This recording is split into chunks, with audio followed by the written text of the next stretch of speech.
This is Fred Richani of TSC News. I'm here to recap a long, exciting, wacky, head-scratching WWE SummerSlam pay-per-view. The biggest party of the summer. The biggest pay-per-view of the summer. The WrestleMania of the summer. And in some ways, the summer bummer. Now, this show began at 5 p.m. Eastern Standard Time. It ended 11 p.m. Eastern Standard Time. And I got to say, I was a little scared because the last few months since WrestleMania, these pay-per-views have gone long. For whatever reason. I don't know whose bright idea was it to say, hey, let's make these pay-per-views go longer. Especially when we have a 3-hour Raw.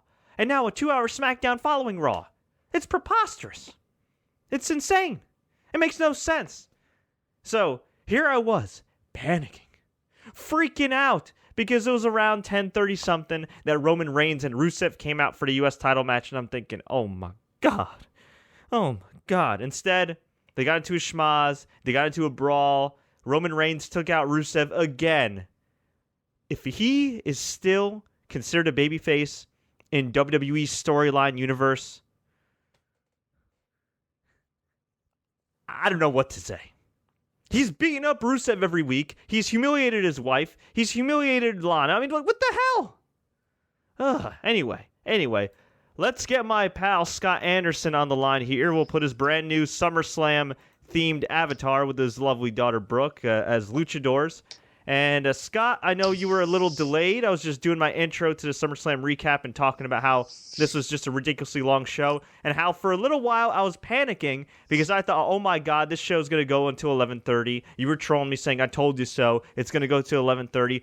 But then they ended up cutting Rusev and Roman Reigns short, which actually turned out to not really be a match. We had Brock versus Orton, which I actually thought was a pretty good match and a great effort by both men, but it was a very flat ending because you see, this was a Brock Lesnar match if there ever was one. Suplexes, elbows, punches, kickouts of the F5, kickouts of his opponent in his finisher, this time with it being the RKO, table spots, and at the end, Lesnar was just brutalizing Randy, busted him open. According to some on Twitter that are in attendance at Barclays, it looks like that was real blood because he was dripping, leaking. Referees were checking on him, called the TKO finish. Hey, who knows? If it was planned to be a TKO finish, which I'm assuming it was, then you know what? Maybe it wasn't real blood. Maybe it was those blood packets that they used for Roman Reigns. Regardless, it was a crazy, epic visual, and there have been rumors running rampant that Bill Goldberg, who's on the cover of WWE 2K16 or 2K17, excuse me. Well, at least one of the cover stars. Brock Lesnar's the main one. I think for like the Legends edition or whatever it is, Bill Goldberg's the face of that. He's also the face of their promotional push. So we heard rumors of Brock Lesnar possibly getting confronted by Bill Goldberg. What happened? Instead, he was confronted by Shane McMahon. Shane McMahon. Can you say that again, Scott? I don't think they heard you. Oh, sorry. I said better than Daniel Bryan. Well, yeah, because Daniel Bryan can't wrestle anymore. So Shane McMahon. Hold on real quick, because, you know, we're all looking forward to that WrestleMania Brock Lesnar versus Shane McMahon match now, right? Oh, well, listen, you didn't even let me finish yet, okay? This was a great build-up to it, because we had Shane McMahon just say, listen, Brock, I want to step in and check on Randy. And Brock was like, nope. And Paul Heyman's like, Shane, just leave. Just leave. Now, keep in mind, Randy was already being attended to by medical officials. So there's nothing that Dr. Shane McMahon could have done that would have made Randy Orton feel any better. Okay? Now, maybe if this was, Dr. Shelby, maybe if this was like Dr. Candice Michelle or something, then all right. But this is Shane McMahon here. So Shane's like, listen, I just want to see my guy. He's the SmackDown guy. Brock F5 Shane walks out. Paul Heyman's freaking out going, what did you do? I'm wondering, what did you do? As far as the booking goes.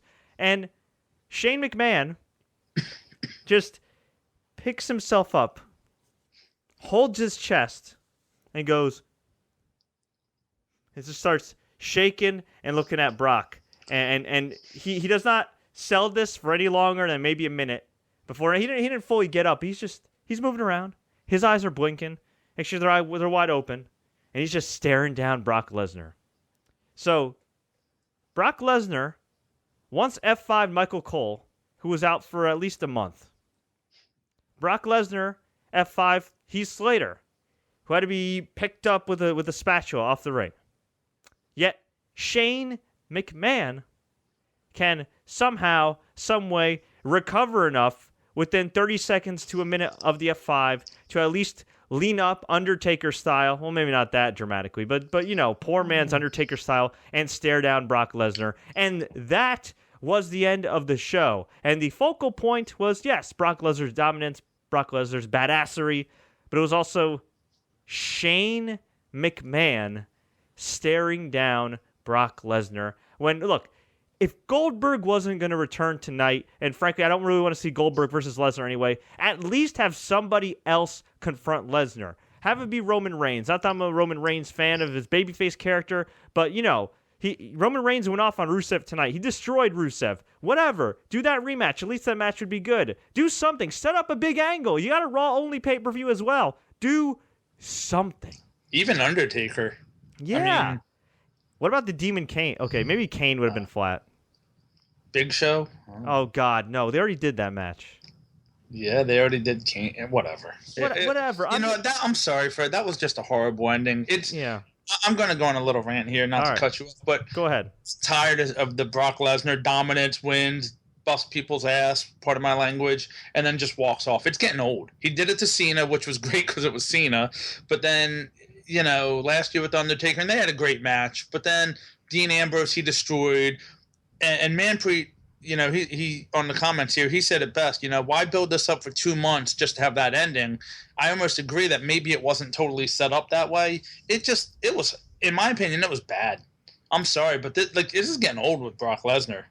I don't mind this guy to be bigger than WWE, which I'm sorry, that's not right. You know what? I don't mind him beating Randy Orton. I think he should have beaten Randy Orton. I think it makes all the storyline sense in the world to beat Randy Orton. I just think for this show, it was a flat ending.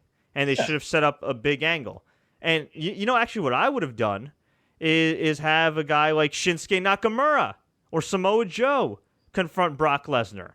And if anybody hasn't seen Samoa Joe or Brock Lesnar before, they just got to watch 1 or 2 matches with these guys, and they'll look at them and say, damn, they're legit. Samoa Joe, while not a real MMA fighter, has a very shoot-oriented style, a very hard-hitting, believable style. Shinsuke Nakamura, maybe all around the best wrestler in the world, has been for a long time. I mean, he's definitely up there with AJ Styles and Tanahashi and guys like that. I mean, he is one of the greatest of all time, and he actually has a legitimate MMA background, and I think he actually has a winning record in MMA. Now, granted, it's not against the competition Brock Lesnar has, and I think it was in a different weight class, but still, he has an MMA background. He has that aura about him. I know he just won the NXT championship, but still, something. I mean, even the Goldberg thing would have been cool. Even though Roman Reigns is getting booed by fans and he would definitely not be the babyface in this feud, a Roman Reigns Brock Lesnar confrontation would have been cool because you know what? At the very least, that would set up a kick-ass, hard-hitting match for the next Raw pay-per-view, no matter who the babyface or heel are. But instead, you just kind of leave it flat. And the thing is, too, the perception that SmackDown is number 2 to Monday Night Raw. It was evident tonight, just painfully evident. I don't know why certain people, including perhaps Vince McMahon himself, dislike SmackDown or want to marginalize it in the eyes of fans compared to Raw. I mean, you're getting paid for not one TV property, but 2 TV properties, dude. You're getting paid for Raw and you're getting paid for SmackDown by USA Network. And SmackDown's actually been holding steady in the ratings despite having Dolph Ziggler on top in 2016. Oh, that ain't going to happen anymore. Yes, but I'm saying, the fact that they held steady during the Olympics with Dolph Ziggler on top, that's a hell of an accomplishment for Tuesday Night SmackDown. It really is. So don't you think they'd want to build it up a little bit? Especially because you got to realize in 3 weeks, they have a SmackDown-only pay-per-view. So wouldn't you want to set that up with a big angle? Now, maybe they will. Maybe on Raw, Shane McMahon will be like, you know what, Brock? How about you come to our neck of the woods? How about you come down here to SmackDown, come to Backlash, and we'll find you an opponent that can put you in your place. And perhaps. And who would that be? I mean, I'd do Samoa Joe and Nakamura, but that's not something I would do in with a 1 month build on a B pay-per-view. That's something I'd do for a WrestleMania, a SummerSlam, a Survivor Series, a Royal Rumble, the Big Four. I would not do that for a BS pay-per-view. So that's why it's confusing. Do you want to really spend the money for Brock to have him wrestle on a B pay-per-view? I mean, I guess it makes sense if you want to get over these brand only pay-per-views. It does make sense to have a big match, but it doesn't though, because if you're going to have to bring a guy from another show in to get over your pay-per-view, that's not saying much either. No, you're right, and it's just confusing. I mean, it's not even intriguing in a sense wow, what's going to happen on Raw? It's more just this is confusing. This kind of makes no sense. Again, the result of Randy Orton getting his ass handed to him, I don't mind at all. In no universe does it make sense for Randy Orton right now to beat Brock Lesnar. You didn't build up Brock Lesnar for 2 years, have him break the streak, have him end up winning the Undertaker feud, just to freaking have him lose to Randy Orton. I don't care if he got suspended and embarrassed the company, okay? It's their fault that they don't drug test him and legally they can't suspend him and all that stuff. That's their fault. That's not our fault. That's not his fault, okay? Is it unfair? Yeah, but life's unfair. If you're going to have Brock Lesnar lose to somebody, it needs to be somebody that you can make a huge star for years to come. That's Nakamura, even though he's not the youngest guy in the world, but he's going to be there for a while. That could be Joe, even though, again, Joe's not also the youngest guy in the world, but he's somebody that if you want to build him up immediately on the main roster, he's a guy that could believably beat Brock Lesnar. I mean, I really can't think of anybody else off the top of my head. I mean, if you turned Brock Lesnar babyface, or kept him babyface, I guess, because he's been kind of a tweener for a few years, and had a heel Roman Reigns beat him, and if you want to make Roman Reigns an unstoppable heel for a conquering babyface to come in and beat him, that'd be cool. Hell, even Rusev. If they actually had Rusev be a real heel instead of being the de facto babyface against Roman Reigns, where he's humiliated every freaking single week, that might make sense. Yeah. If they built up Alberto Del Rio and played up his MMA background and had him breaking dudes' arms every single week and he didn't become a dumbass and get suspended, you know what? You could build up Alberto Del Rio versus Brock Lesnar because it's believable, because he has that style, because he actually has an MMA background.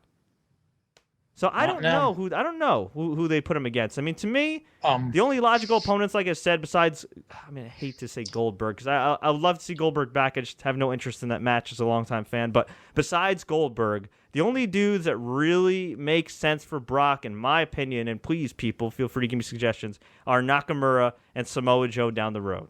Yeah, maybe Roman Reigns. Let me interrupt. There's two suggestions here. One, of course, Brandon Cash says Braun Strowman, who actually was rumored to face Brock Lesnar. Oh, yeah, that's right. Jeez. And the other one from us, Broman, says Bobby Lashley, which could be interesting, but I don't think you're getting him away from TNA. That'd be a hell of a match, but the guy's nearing 40. He's not their guy anymore. He left on bad terms. And, yeah, he's in TNA, and he's got to deal with Bellator. And if WWE is trying to maintain a partnership, or not a partnership, but a loose, I don't know how to say affiliation, a decent relationship. A gentleman's agreement? Yes, a cordial relationship with the UFC. I don't think it's a good idea to sign a guy that's currently with their competition in Bellator, which is owned by their former TV partner. Also, too, that it's complicated because Viacom not only had beef with UFC for a while and vice versa, but same thing with WWE and Viacom. That was a nasty, nasty split back in the day. So those entities don't really get along so well. But yeah, in a perfect world, if contracts didn't matter and you could just pluck dudes from other companies, which just seems like WWE's doing anyway, yeah, I would love to see Bobby Lashley versus Brock Lesnar. That'd be a phenomenal dream match, but unfortunately, I mean, yeah, that's not going to happen. Even Bray Wyatt wouldn't even work in this situation, who was nowhere to be seen tonight. Oh, you're right. Yeah, they teased Bray Wyatt, Randy Orton. Bray Wyatt was staring down Randy backstage on SmackDown, and they did absolutely nothing to pay that off, at least thus far. Yeah, and I mean, I don't know. I don't think they're. I guess we'll never know. But the endings seem to be such on the fly that you almost wonder if Shane just came out and said, "You know what? Hell with it. I'll take the blow and see whatever happens. Well, what do you mean? You think they stopped the match abruptly? You think they wanted to stop it because it seemed very odd. I mean, I know Lesnar took off the gloves to make it look more real, but it just I just don't see them building this match like that to end it like that. It just ended really oddly. Yeah, I mean, well, you know what? They are in New York. The Athletic Commission is a little wonky. I mean, you got to remember, for decades, MMA was illegal.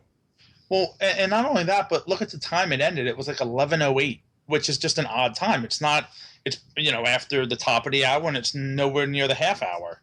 So it was just very odd. Yeah, I know. I mean, I don't know. I mean, it could have been the New York Commission that said, hey, he's bleeding like crazy. But you know what, though? We've seen a lot of matches in New York with WWE with a lot of blood.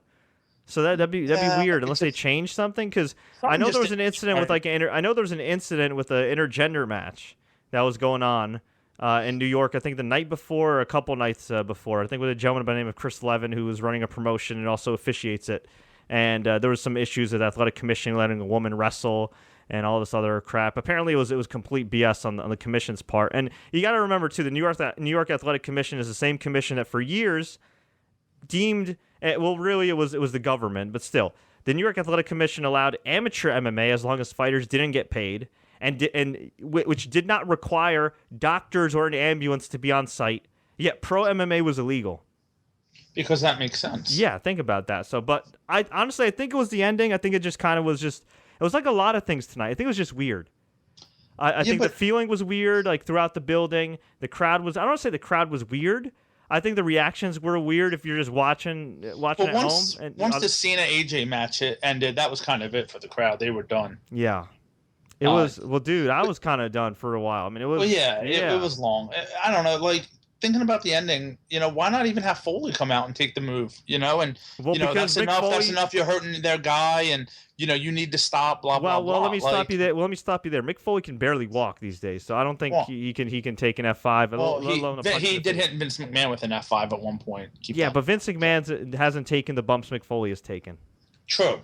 Yeah, I don't think Mick Foley it was just very odd. I don't know. Yeah, believe me, if Mick Foley could still do something in 2016. Physically, anyway, he would be. He did at WrestleMania. Oh, he used the Sacco. That's all he did. He hit the running knee, didn't he? Well, it was kind of like the hobbling knee, but he hit it. He was moving pretty slow. But I know what you're saying. I know what you're saying, though. Yes, it just I don't know. I know what you're saying. Very, very weird. Yeah, would have made more sense if Raw had like a male authority figure that could actually take bumps, and then he took the bump, and then maybe Lesnar's banned or something. It's just. Yeah, it's really. I mean, if you're going to do it like that, why not? I mean, I know, look, I'm not saying I want to see Vince take a bump and Stephanie take a bump, but why not just have everybody come out and try to back Lesnar off? Yeah. They don't have to take the bumps, but just something. Yeah. It was just, I don't know, it was weird. But it's Brock Lesnar, and that's kind of what goes with it, Like Dean Ambrose talked about at WrestleMania, their match, we all thought it was going to be unbelievable, and it was very, very, very mediocre, to say the least. All right, there's a rumor going around that's unconfirmed, and I don't want to freaking speculate on this. And first off, all right, let me preface this by saying I think it's complete BS. All right, and I'll give my evidence in a second. But there's a rumor going around on Twitter, unverified by people that are unverified as credible. They're saying that Brock Lesnar beat up Randy Orton, went into business for himself, and they stopped this match because Brock was pissed that Randy was going to beat him, and because Randy was scheduled to win. Let me tell you something. First off, that Shane McMahon F5 spot would have never happened, unless it was planned after the match, if he went into business for himself. Okay? Second of all, Brock Lesnar's lost multiple times in his WWE career. He comes in, he gets paid, he leaves, he doesn't care.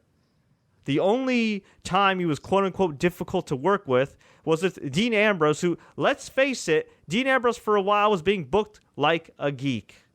Going into that match, he was being booked like a geek. And on top of that, okay, if you're Brock Lesnar, and you can get millions upon millions of dollars from the UFC to fight in a few months, you are not going to take any stupid bumps or chair shots or anything else of that sort at WrestleMania. You're just not. Okay? You're just not. That's as simple as that. And Dean Ambrose was just the wrong guy at the wrong time, and that's it. And for Dean to call Brock Lesnar lazy, I mean, listen, Michael Hayes even tweeted about this, and Michael Hayes has been in WWE a lot longer than Dean, and he's been working with Brock Lesnar a lot longer than Dean, okay? And he's straight up said, and you could, honestly, if you watch any of Brock Lesnar's WWE matches, for the most part, right, the last word that comes to mind for me is lazy. So, if anybody's going to bring up this rumor that Brock Lesnar didn't want to lose and went into business for himself, no. He's an MMA fighter. He's a big mofo, okay? And when he hits you with something, much like guys like Mark Henry or The Big Show or anybody that's big that has some ridiculous strength, guess what? It's going to hurt. Goldberg, same thing. You think Goldberg wanted to hurt certain guys when he was wrestling them? No. But he's just a freak. And Brock Lesnar is a freak. Okay? Brock Lesnar bloodied up John Cena too. Busted him up in their match at Extreme Rules 2012. Well, hey, Fred, take a look at the photo I'm tweeting you right now of Randy's head. There's nothing fake about that. Oh, no, of course. Oh, no, I just saw it too. Yeah, I just saw it too. Oh, my goodness. But yeah, that's a deep gash. Let's put it this way. If Brock went into business for himself, he better be fired immediately. and you know, if it was legit, I think somebody other than Shane McMahon would have came out to stop it, don't you? I mean, I think things could have got legit at that point. I just think it's BS. So for any conspiracy theorists, like those are the same conspiracy theorists that were like, oh, well, Undertaker wasn't supposed to lose, and like, stop, just shut up. Now keep this in mind. You know, they could have done this for two reasons. One, because remember what Orton said, you know, he'll beat him, no enhancement needed. So Brock could have been quote unquote pissed. Mm-hmm. Second of all, they could have done this because of that, and this way it's like, you know, Brock doesn't need anything to whip somebody's butt, you know. So or they just did it because it was a clever finish, and it's something they did in NXT before with Kevin Owens and Sami Zayn, and it makes a lot of sense. And honestly, it's something they did early in Brock Lesnar's career with the Hardys, which honestly made him seem like a huge monster back in the day. So I don't mind it. It's a realistic finish. I don't mind it at all. I just think the ending was flat, and I thought they should have had an angle that set up a big thing for the next SmackDown or Raw pay-per-view. What's funny, though, because you keep mentioning, well, except for just now, you're like, what's going to happen on Raw? What's going to happen on Raw? But yet we have SmackDown on Tuesday, which really more should happen on that show than on... Yeah, they're the ones that need the help. Yeah, you're right about that, because, yeah, a lot happened that's going to affect the Raw brand anyway. And by the way, for those watching live, we thank you. Please feel free to click the like button and spread the good word about our recap shows. Let's go through the SummerSlam card, and then we'll answer a few questions. I know we're getting a lot of feedback so far. You know, Terrell Scott says Brock would have only walked away if Stephanie McMahon came out. Hey, man, I don't want to get slapped either. I'd run away.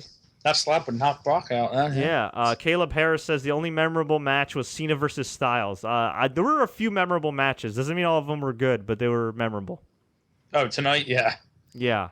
You know, how come they didn't do anything with Kalisto and Baron Corbin, or did they on the pre-show? On the pre-show they had him come out and he interrupted the panel, grabbed Renee Young's mic, and he said that, you know, here I am ready to fight, and Kalisto's sitting at home nursing his injuries, and he just cut this little promo. Wasn't anything too crazy, but it was pretty good. It was a pretty damn good heel promo. I gotta say.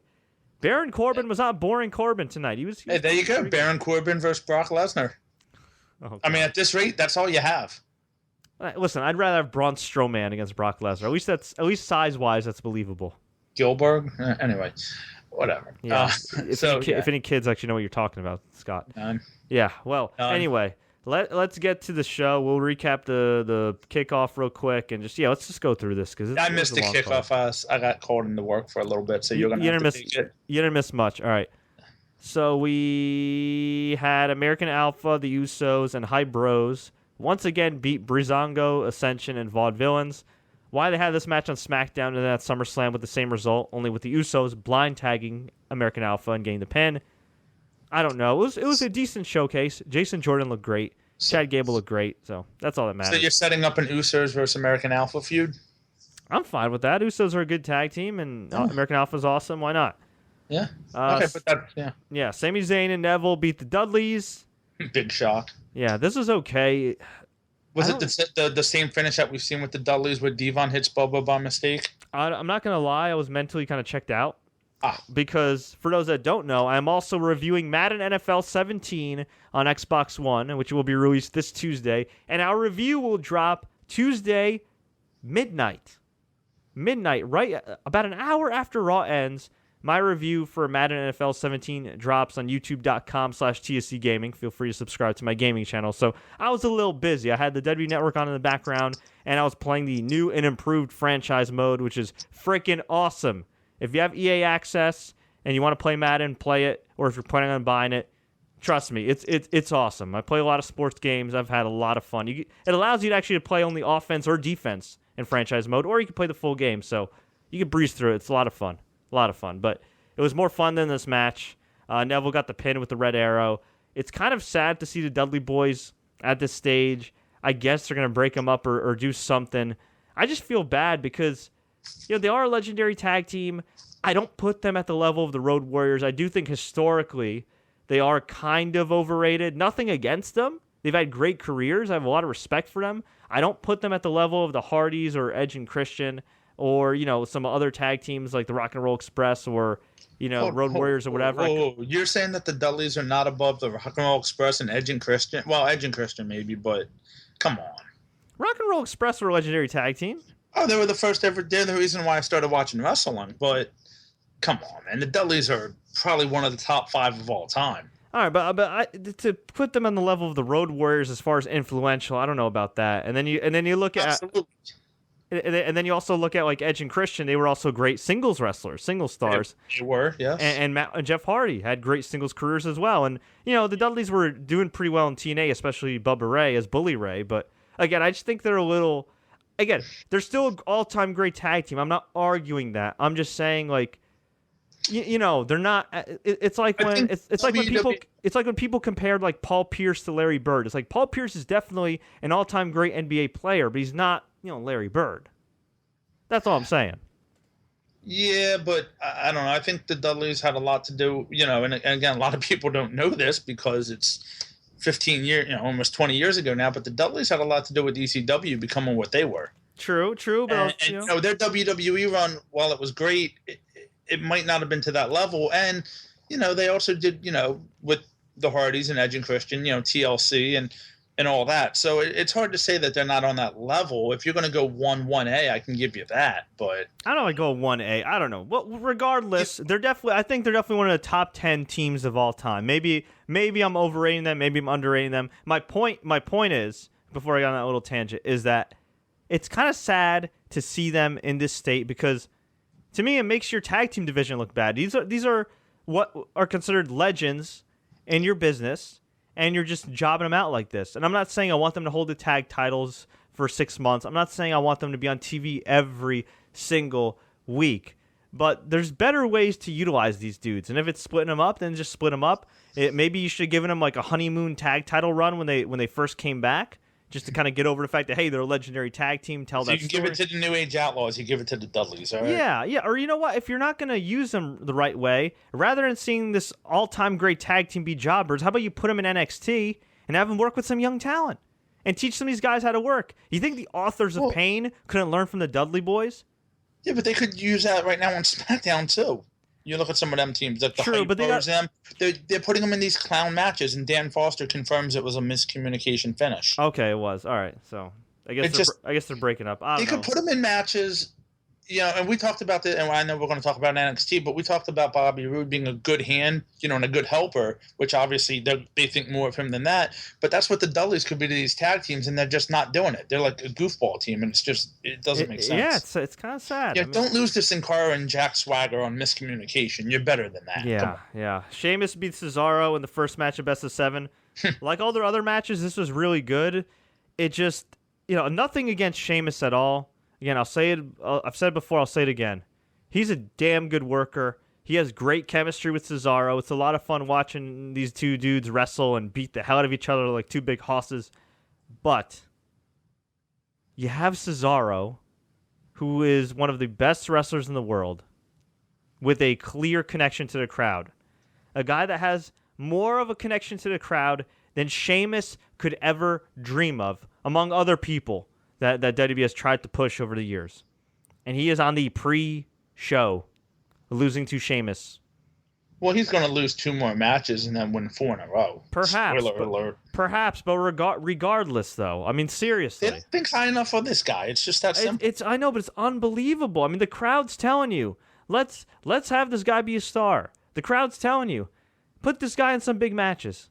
And they don't listen to their audience. I'm not saying you have to have the audience book every single thing for you, but you know what? If they're handing you a guy that they want to succeed, who is ridiculously talented, he's a great wrestler. It's not like he's Santino level. Like he can work with anybody. He can have a great match with anybody. Don't you want a guy like that over? You don't need everybody that's a great wrestler to be over. But you know what? When you happen to have a great wrestler who happens to also be over, that's the perfect combination.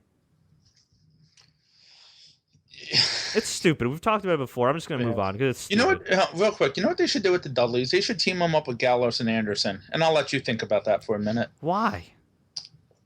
Because Gallows and Bully Ray have a history.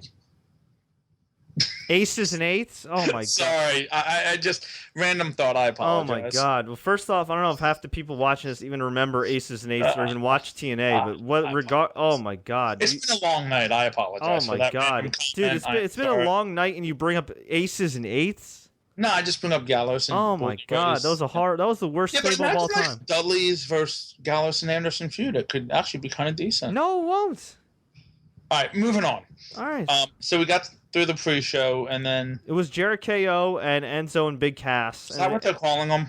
Yeah. And this was the start of some really dangerous spots throughout the night. Yeah, real quick, because I missed kind of the first 2 matches a little bit because I had my parents over and Enzo and Cass came on, and I knew my parents wouldn't quite get it, so I put it on my laptop. How was Enzo tonight on the microphone? He was all right. He quoted Biggie. You know, he talked about more money, more problems. I had a lot of Brooklyn references. It was pretty cool. I liked it. They were really over. Went a little long for my liking, but it worked for the crowd. He came off a huge star. It was significantly better than his recent material, so I really can't complain about that. All right. So we had that. And they had a pretty decent match. My feed was acting wonky for a little bit from what I got to see, though, because first it was acting wonky on my Xbox One. Then I put it on my PS4. It was acting wonky there. Then it was acting wonky on my desktop. Then it was acting wonky on my phone. Finally, I got it to work.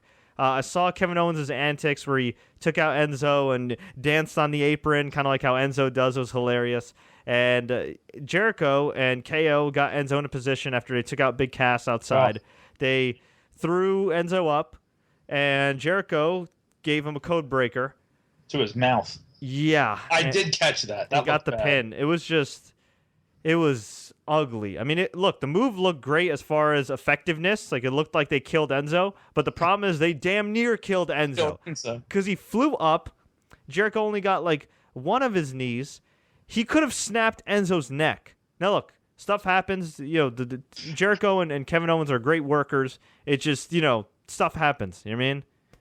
But it just, man, Enzo's very lucky he did not get seriously hurt on that spot. This is twice in 4 months now this has happened to this guy. Yeah, it's not. He and Sasha Banks got to be very careful. And look, this was just bad luck. I don't think it was like anything necessarily he did. I mean, maybe he jumped a little short. Maybe it was just mistimed. I mean, let's face it though, he's not a great worker at all. It looked like Jericho was a little far away. Yeah. I mean, it was miscommunication. On one hand, you could say, well, they're cutting off the momentum of Enzo and Cass. On the other hand, as over as Enzo and Cass are, I mean, Jericho's still one of their more popular guys, and Kevin Owens is, to me, a future main eventer, a guy that should be headlining pay-per-views on Raw, that needs to be a big player. And while I kind of was hoping for not hoping, but expecting Enzo and Cass to beat Jericho and Kevin Owens, have them ditch the stupid comedy, and then Kevin Owens takes out Jericho the next month and sends him packing. Perhaps they're saving that for down the road. Which, if they do, that's fine. I don't see this as a long-term tag team. I don't really see this as much of a short-term tag team either, because I could see them breaking up in a month. And just wait until the T-shirt comes out, then the team is over. Exactly, like Y2AJ. And I just see, I don't know, I just see them maybe having miscommunication, losing to Enzo and Cass. God forbid they lose the next night on Raw. That would be crazy. Although I could expect that too. And then I could see them breaking up and Kevin Owens just taking him out. Which, look, if Kevin Owens takes out Jericho, that's fine. Why not? I was looking down and I see on the comments, Russ Burmans has the same thought as me. What about Jericho and KO for tag team champions? That'd be cool, but I just feel like Kevin Owens could do so much better at this point. He could, but where he's at now, it doesn't hurt. Yeah. It doesn't hurt, they have great. Jericho and Kevin Owens have great chemistry. So for a time, you know what? Look at it this way. Well, It's better to have him in a tag team where he's winning more often than not than to do clean jobs to like Roman Reigns and then Sheamus or whoever. You know what I mean? 50-50 booking. Although I wouldn't mind seeing a face Kevin Owens go against a heel Rusev. I think that would be cool. Or a face Kevin Owens against anybody. I feel like he'd be a great rebellious heel. He could be the top guy. He could be what Dean Ambrose should be. Yes. I totally agree. He's the type of guy that can kind of be like that anti-authority figure. He was kind of the anti-hero in ROH at one point, if you remember. Yep. You know what I mean? Where he tagged Davey Richards and was against Jim Cornette, and he called Davey Richards the jiu-jitsu jack-off. That's great stuff with Kevin Owens. So he definitely can. He's already a babyface to a lot of people. So, he absolutely is. Yeah, so down the road, so I would definitely love to see that, especially because he's a guy that also breaks the mold. You know what I mean? He's a kind of a heavier set guy, and, he doesn't have the traditional WWE look. Like, to me, that's a great babyface, the anti-hero. We had Charlotte versus Sasha Banks for the women's championship. Oh my God, where to start with this match? Yeah, you're gonna have to fill me in because I know everybody was talking about Sasha being injured and there's more to that story. God, please, yeah. Sorry, I'm just like, okay, where do I start with this match? So they kick things off, going back and forth. Nothing we haven't necessarily seen before from these two. Big match feel. Very serious tone from Charlotte, very serious demeanor from Sasha Banks. And Charlotte's working on Sasha. And Charlotte, I guess, based on a few animated GIFs that Death Tall Marks DTAM on Twitter, shout out to him, tweeted, it looked like Charlotte was going for like a Roderick Strong style backbreaker, where he does like the thing on the top turnbuckle, like a backbreaker on the top turnbuckle. Yes.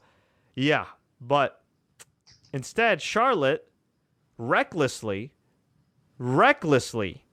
carelessly, idiotically dropped Sasha, I guess expecting her to land on the top turnbuckle, back first. Instead, Sasha misses the turnbuckle, misses the other turnbuckles, lands right on her head, her back contorts, and she looks like she's damn near paralyzed for a second. Oh, boy. It was, like, I seriously screamed, "What the F?" at my TV. And I don't normally do that. Okay, not a lot in wrestling surprises me anymore, all right? But when I saw that, I was like, oh my, I screamed at my TV. I thought she had a broken neck. It was bad. It was really, really, really bad. And I'm actually going to, while I'm talking about this, or actually, Scott, if you can, just browse through Twitter and see if you heard anything about Sasha Banks, if we have any updates on her injury or whatever like that. But yeah, she landed right on her head. It was there's a moment where Charlotte was like, "Oh, done effed up now." There's a moment where the referee's like, "Oh my God, is Sasha alive?" And she was alive. She didn't move around. Credit to her for toughing through this match, getting through it. They busted their asses. They really did. But after that spot, and after a spot where what's her name? Sasha went for a Frankensteiner, a top rope hurricanrana, where she also landed on her head after nearly breaking her neck. I did see that, yes. Oof. I mean, I'm sorry. My enjoyment in that match was gone. It was gone. Based on what we know about concussions now and neck injuries and the fact that this girl suffered multiple concussions before and takes these god-awful dives and everything else. I mean, even Will Ospreay said, please, Will Ospreay, who's the best high flyer in wrestling today and a guy who probably should be working a safer style himself. He even tweeted, "Sasha, please look back before you do a hurricanrana. I nearly had a heart attack watching that." Wow. Will Ospreay said that. Okay. So hang on. So let me just get to the finish, and then we can rant about the safety and everything else. So they kept turning it up a notch. There were a ton of near falls. Eventually, Sasha had the bank statement locked in. Charlotte rolled her up for the pin, clean pin, and Sasha Banks was devastated, and according to those in the arena, had to be helped out of the ring by officials. I don't know what else to say other than somebody has got to talk to this girl, pull her aside, and just say, do you value your health? Do you value your life? Do you value your career? Because you're over. Because you got a great look. You got a great act. You're solid on the mic. You're damn good in the ring. But these high-risk stuff that you do are sloppy as hell, and they're going to get you killed. Now, I'm not the biggest fan of every single risk a guy like Will Ospreay takes or a Ricochet takes. I think sometimes it's a little much, and you got to take it easy. I think both guys are supremely talented. But you know what? There's an element of, for lack of a better term, safety. In a sense that these guys know what they're doing. In a sense that more often than not, yeah, there is always going to be a risk in terms of injury. But more often than not, these guys land these moves. They're all right. They're not necessarily unscathed, but they're all right, and they landed the moves perfectly. AJ Styles, a guy who takes a ton of risks, who apparently, has had, back issues and ankle issues, all this stuff like that. Even with AJ Styles, even with some of the bumps he took in his match, like, yeah, he lands on his back, and everything else, and sometimes, it's a little dangerous. He's cutting a little close, but I don't know. There's an element of, I don't know if expertise is the right word, Scott. Maybe you could fill in the blanks for me, but when you watch a guy like AJ Styles, or you watch a guy like Ricochet, or Will Ospreay, or Rey Mysterio in his prime, or a few other people like that, I mean, you get the feeling they know what the hell they're doing. Whereas with Sasha Banks, I'm not calling her a bad pro wrestler at all, but when it comes to this high-risk stuff, she's either just reckless or she's lost out there, and she probably shouldn't be doing this stuff, or a little bit of both. I think it's a little bit of both. I think she wants to get the whole quote-unquote Divas Revolution, women's wrestling, whatever, over so badly that that's what she's willing to do. And people are talking about the whole thing where I think PWI Insider reported that Sasha Banks has been injured for a couple weeks now, and she's going to take a little bit of time off, and that's why she lost the title, and that she's not injured tonight. I know. I thought it was a wellness suspension. But you know what? There was rumors she was a wellness suspension because she was taken off TV and live events. No, she's hurt, according to PWI. But even though she had an injury going in here, and this was the plan from the beginning, she did not plan to land on her head. No. She did not plan to have her back contort this way.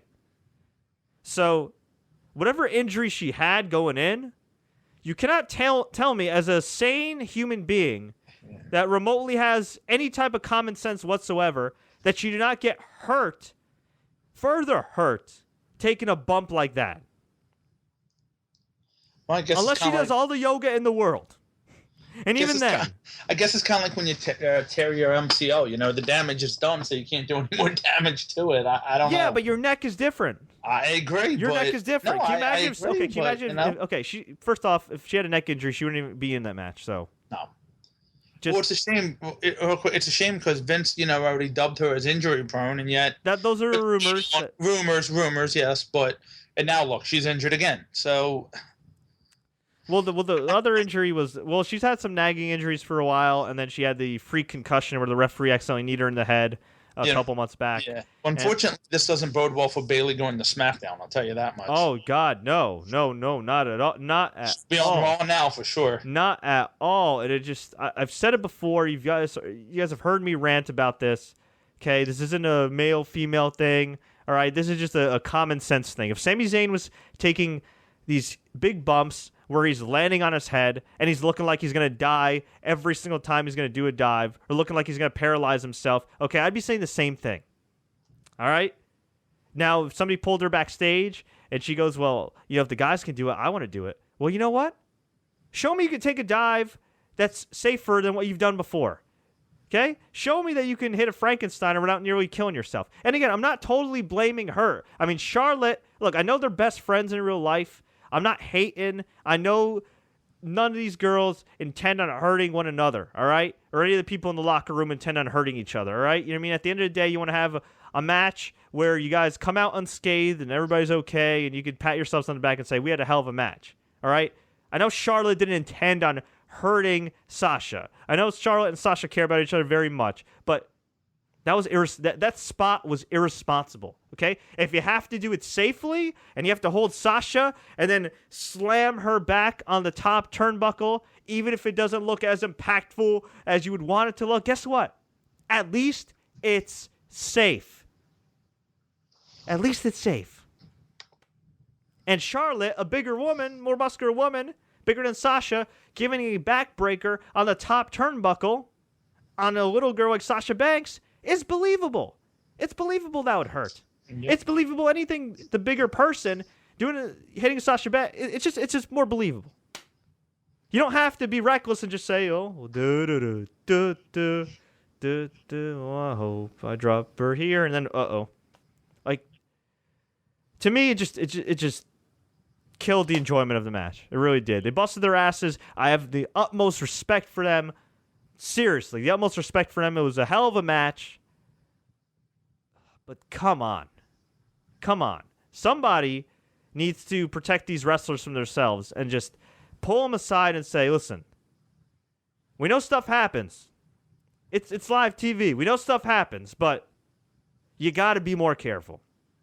And you know what? If you see any guys being reckless too, like occasionally Enzo Amore, you got to pull them over and you got to do the same damn thing. And you got to say, listen, guys, okay? You want to do these spots?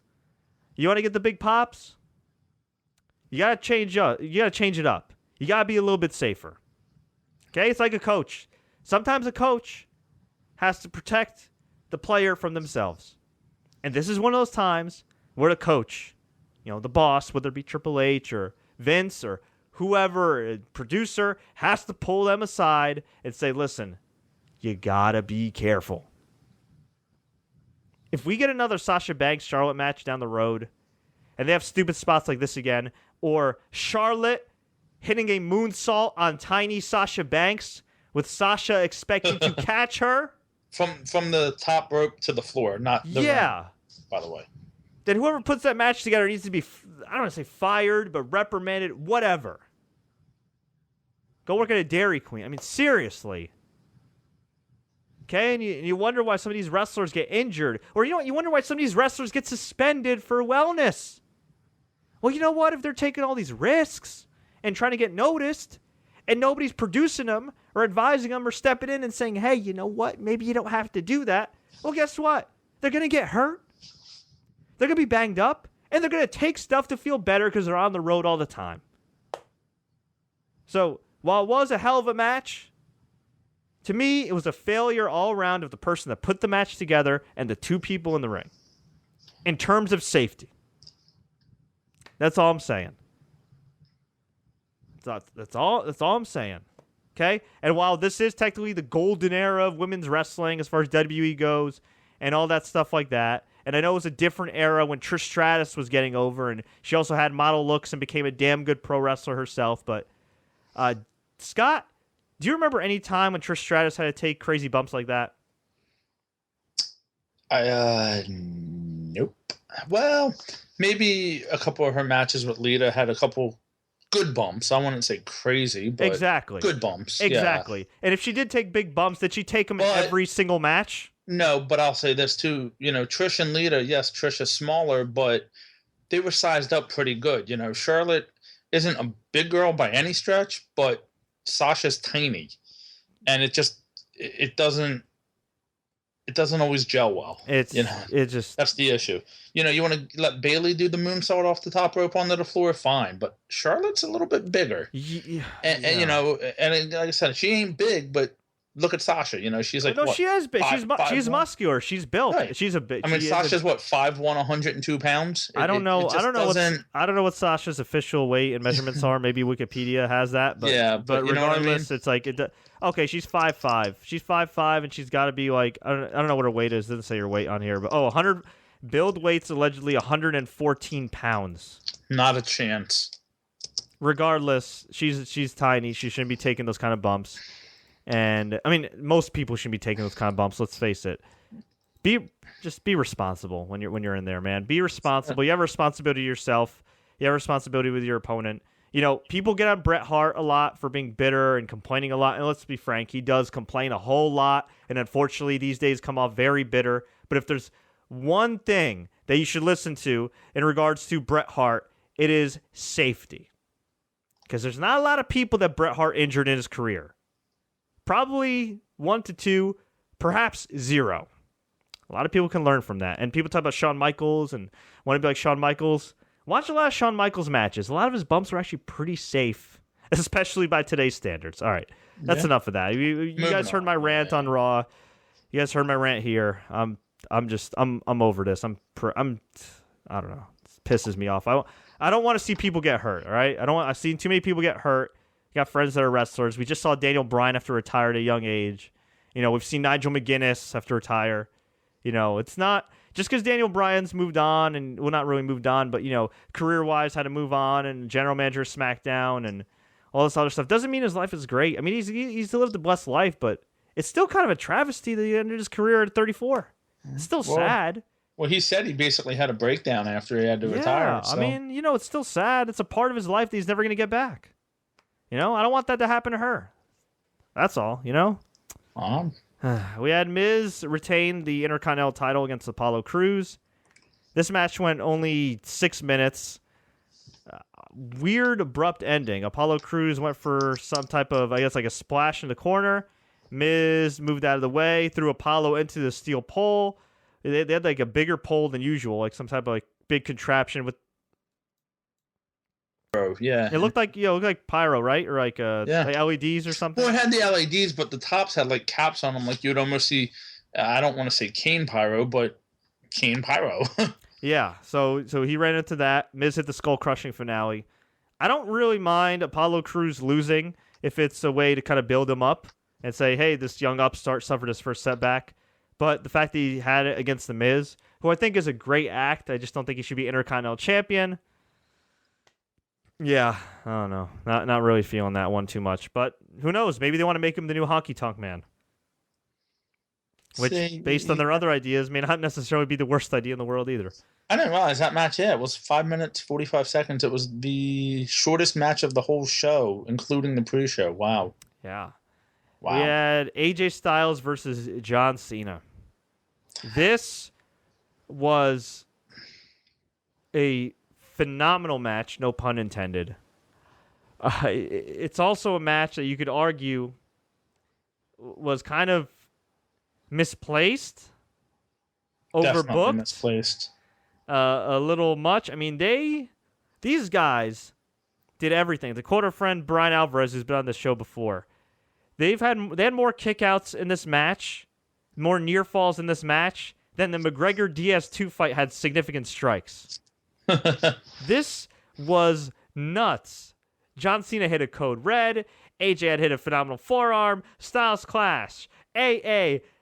Leg drop to the head. Calf crusher. SGF. Everything. No springboard stunner, thank God. Oh, yes, thank God. Ember Moon does that a lot better than him. Just a hell of a match. I mean, they kicked out of everything. And the best part of this match, besides the ending, was John Cena going for a top rope attitude adjustment. And you and I had the same feeling. Oh, my God. John Cena's going to beat AJ Styles, even though it makes no sense in storyline. John Cena's leaving to film American Grit Season 2 and do all those other reality TV stuff. And he goes for the pin.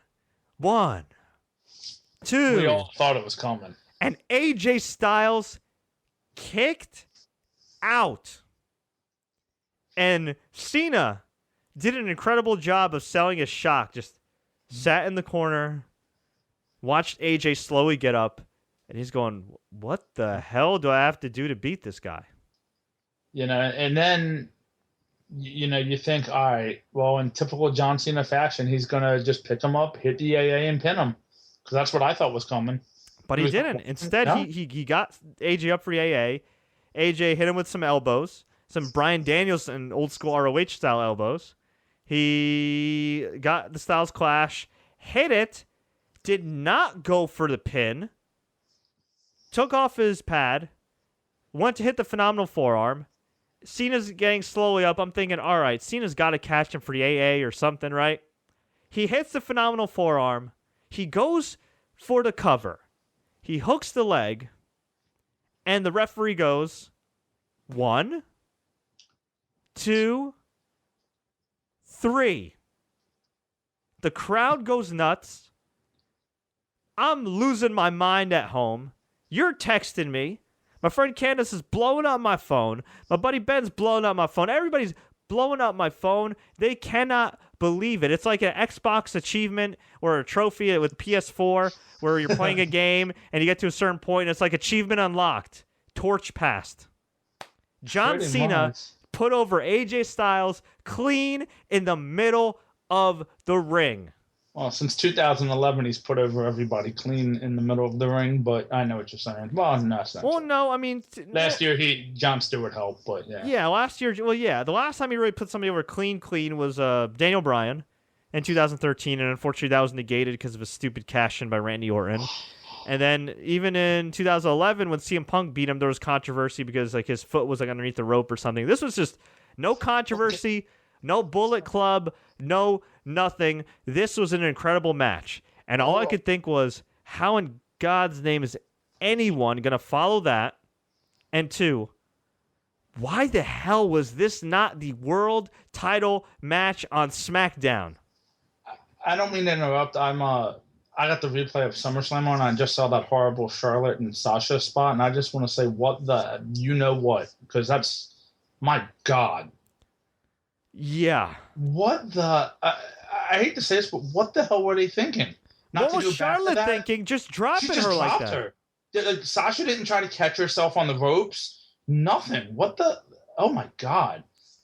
But I think the AJ Cena match was put on like right after 8 o'clock, and I think the whole thought was they'll have a great match, and we didn't know what the rest of the card was like at that point, but they'll have a great match. We know the crowd's going to be dead because no matter what we put on, and then we have the last couple matches, the main event, and blah blah blah, and the crowd will be back into it. I think that's what their thought was in doing it then. Yeah, and it didn't work.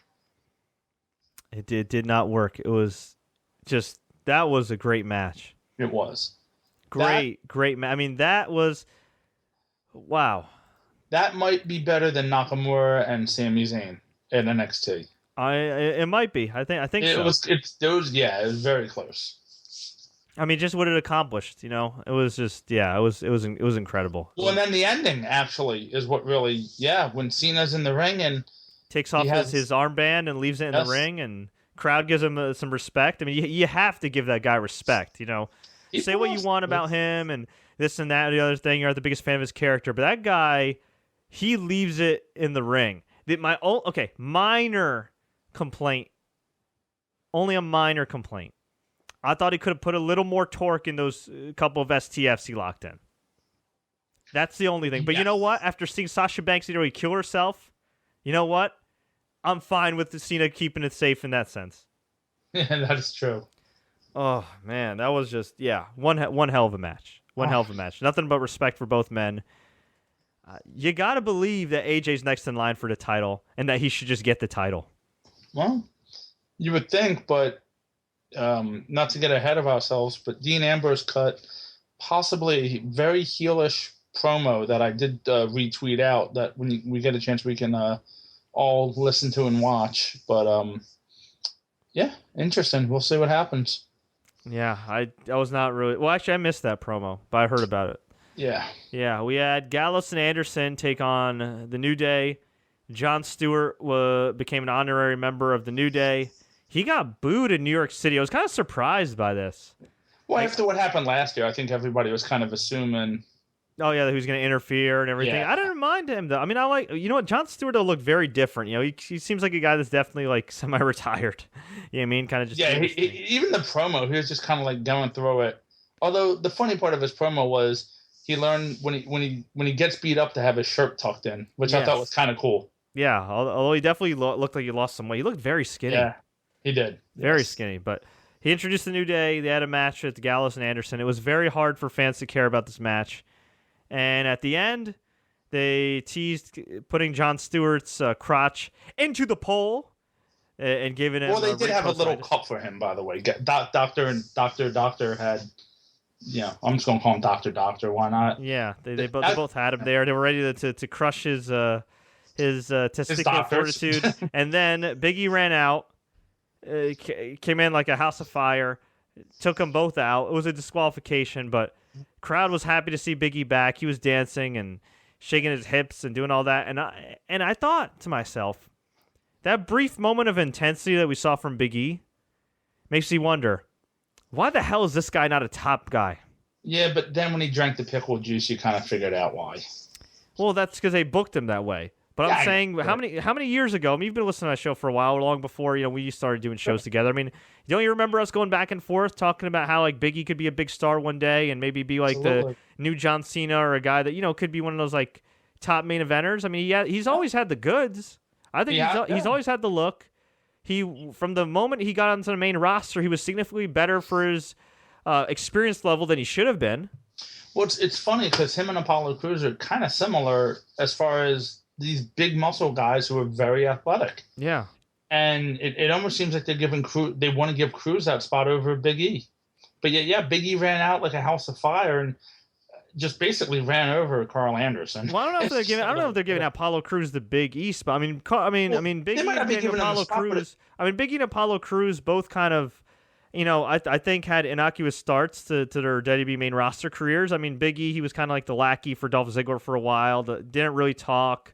In his first match, I think was his first real debut. I think was against his first like WrestleMania debut match was in the tag team match where he lost, and he lost to Del Rio a few times, and the luster for Big E was kind of removed from the beginning, and then he ended up winning the Intercontinental title from Curtis Axel, looking good for a while, and he just kind of got lost in the shuffle, and then all of a sudden they put him at the New Day. The gimmick was death at first until they gave the guys more creative freedom and let them do what they wanted, and it's turned his career around. But if you really think about it, while the New Day is a great act, it's kind of sad that for a guy of Big E's ability, Big E's talent, that it took a chance faction and a chance opportunity to do something with his faction in order for him to really get over with the crowd. You know what I mean? Like I really do think that like if they gave him half the push that they gave Roman Reigns over the years, and kept Big E as like a serious act, but let him have that charisma and shine on the mic,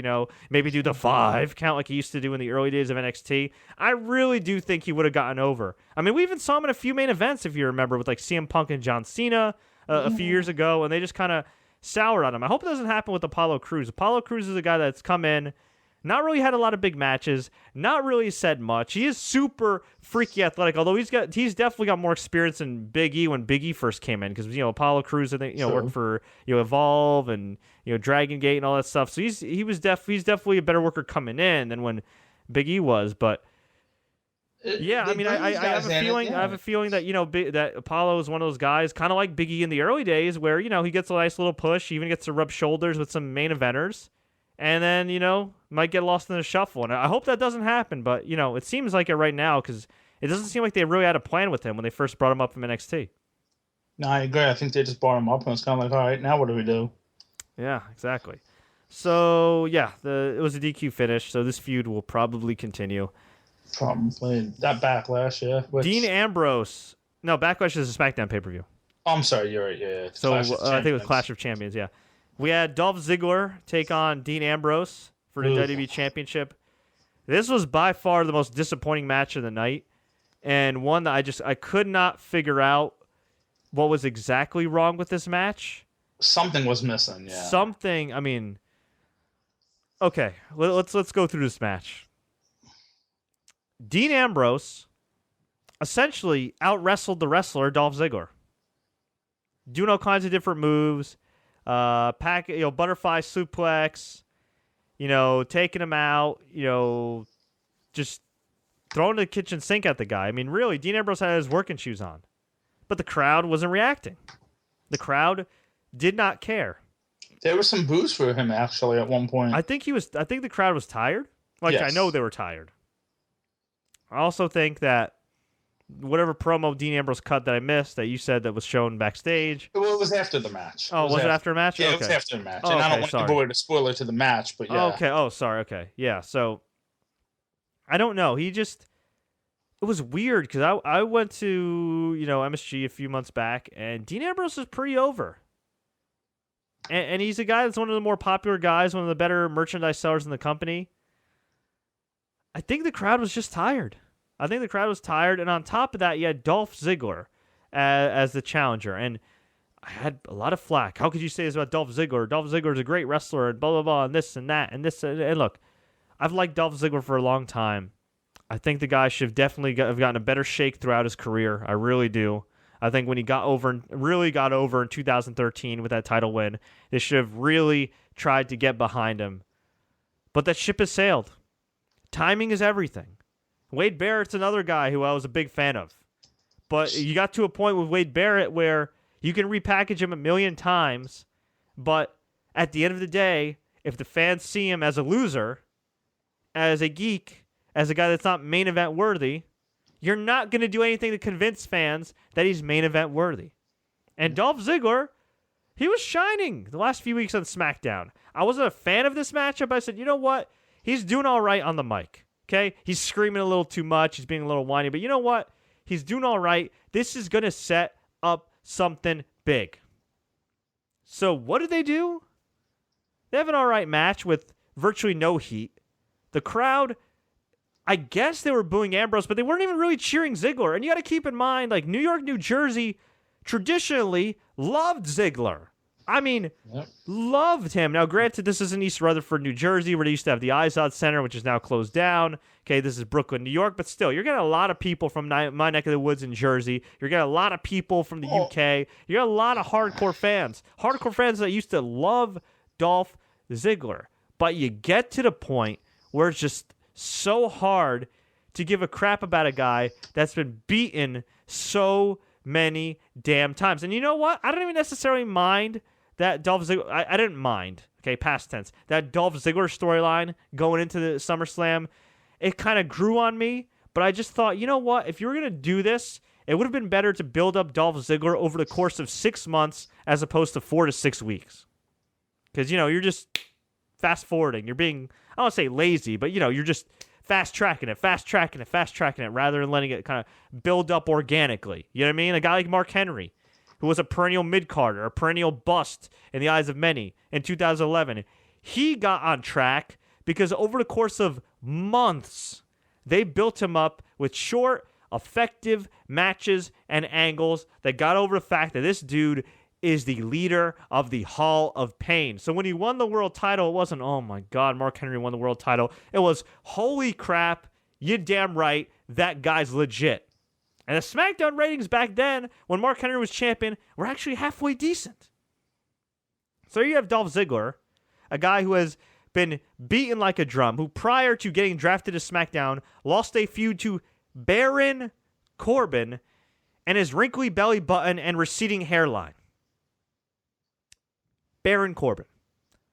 And you expect people, the majority, to buy that he will beat Dean Ambrose for the title. Keep in mind, this is a guy that they had pin AJ Styles.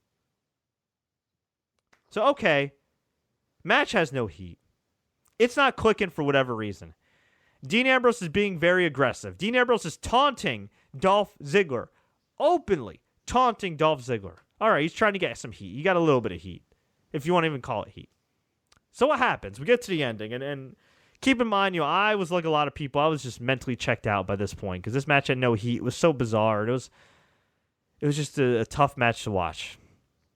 So Dolph Ziggler goes up, I guess, for a top rope face buster, an X Factor. Whatever finisher that Brie has too. It's like that move that Brie does, a face buster, and he's going for it, I guess. which to me, look, in storyline and in the context of real life, it's kind of stupid. It's a move where you slam a guy's face on the ground, but then you land on your ass, so it also hurts you. That's dumb. Whatever. So he's going for it. Dean Ambrose shakes him off. They both land on their feet. Dean Ambrose kicks him, shrugs, locks in the butterfly hook, hits the Dirty Deeds, and just pins Dolph Ziggler.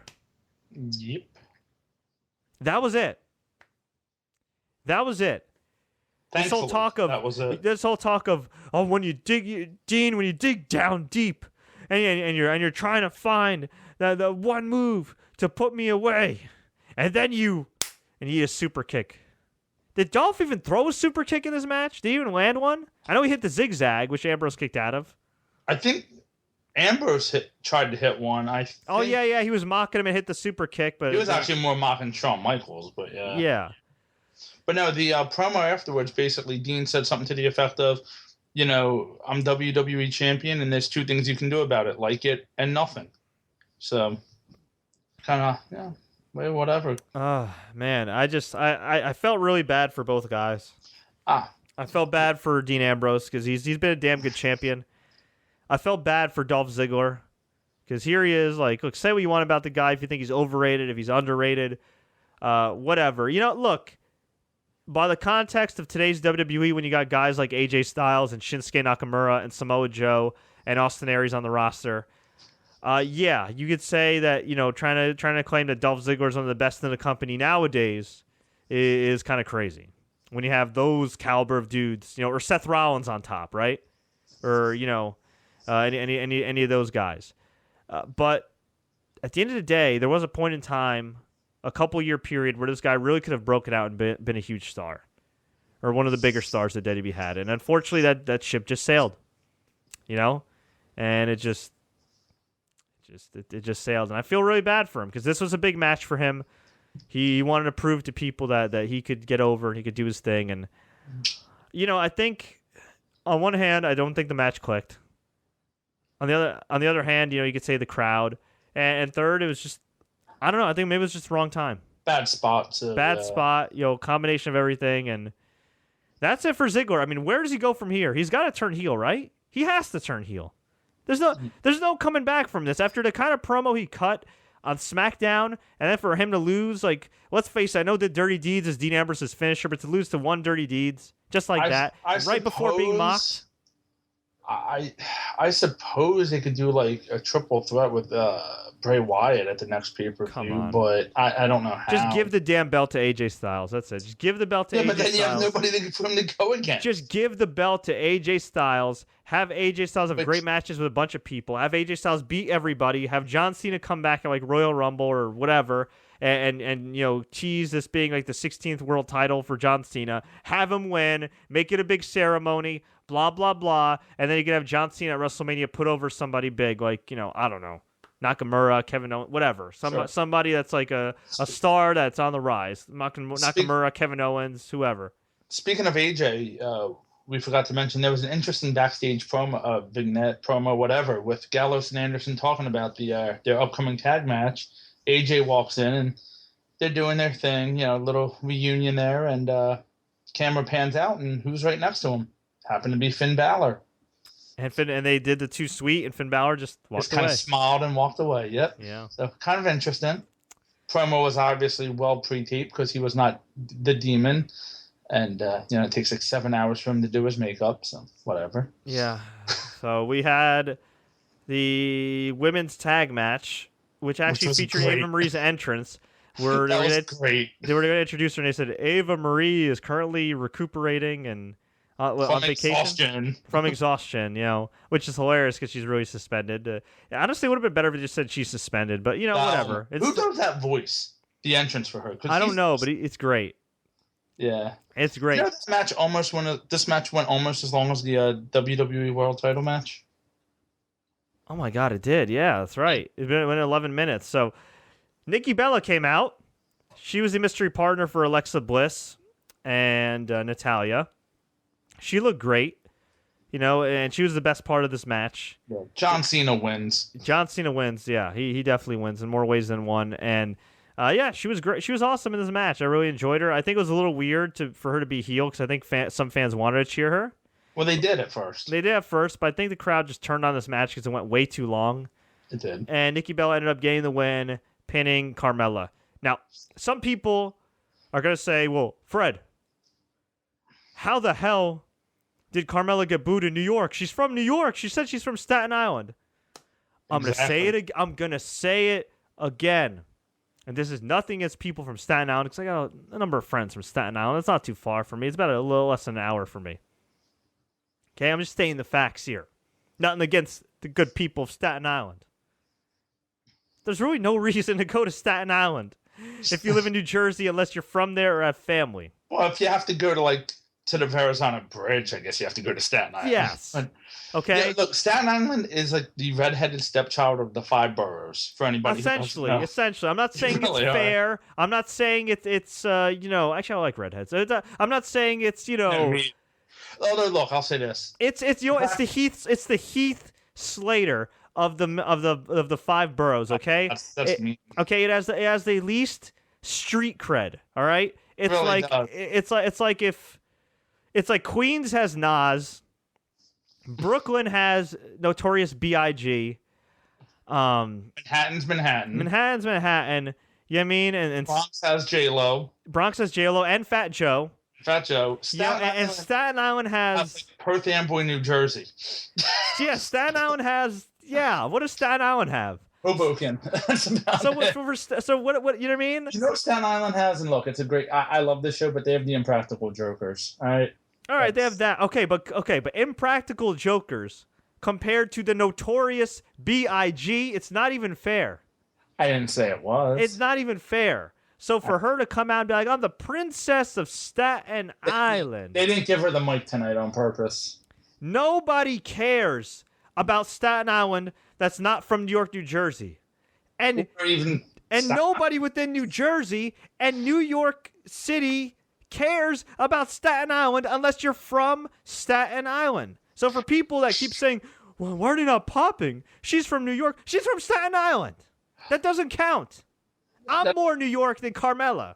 Yeah, me too. I'm more New York than you at least grew up in New York. A little bit. Yeah. I've made my living in New York the last 5-6 years. I'm more New York than Carmella. Like, it's like people want to say and I remember I saw a recap on some site. I don't remember what it was. Where some dude, I just want to bring this up because it was hilarious and it's funnier than what happened in this match. Some dude was like, well, Carmella makes her debut in Buffalo, New York. And brings up Staten Island, but despite her bringing up in New York City, she didn't get a pop. That's the gimmick. Staten Island is nowhere near Buffalo. Yeah. Okay. That's like going to, San Diego, California, and being like, "I'm from Sonoma." Yeah. This doesn't really work. Okay, so for people that are not from my area, okay, I'm just gonna say it one more time, so people don't keep asking me.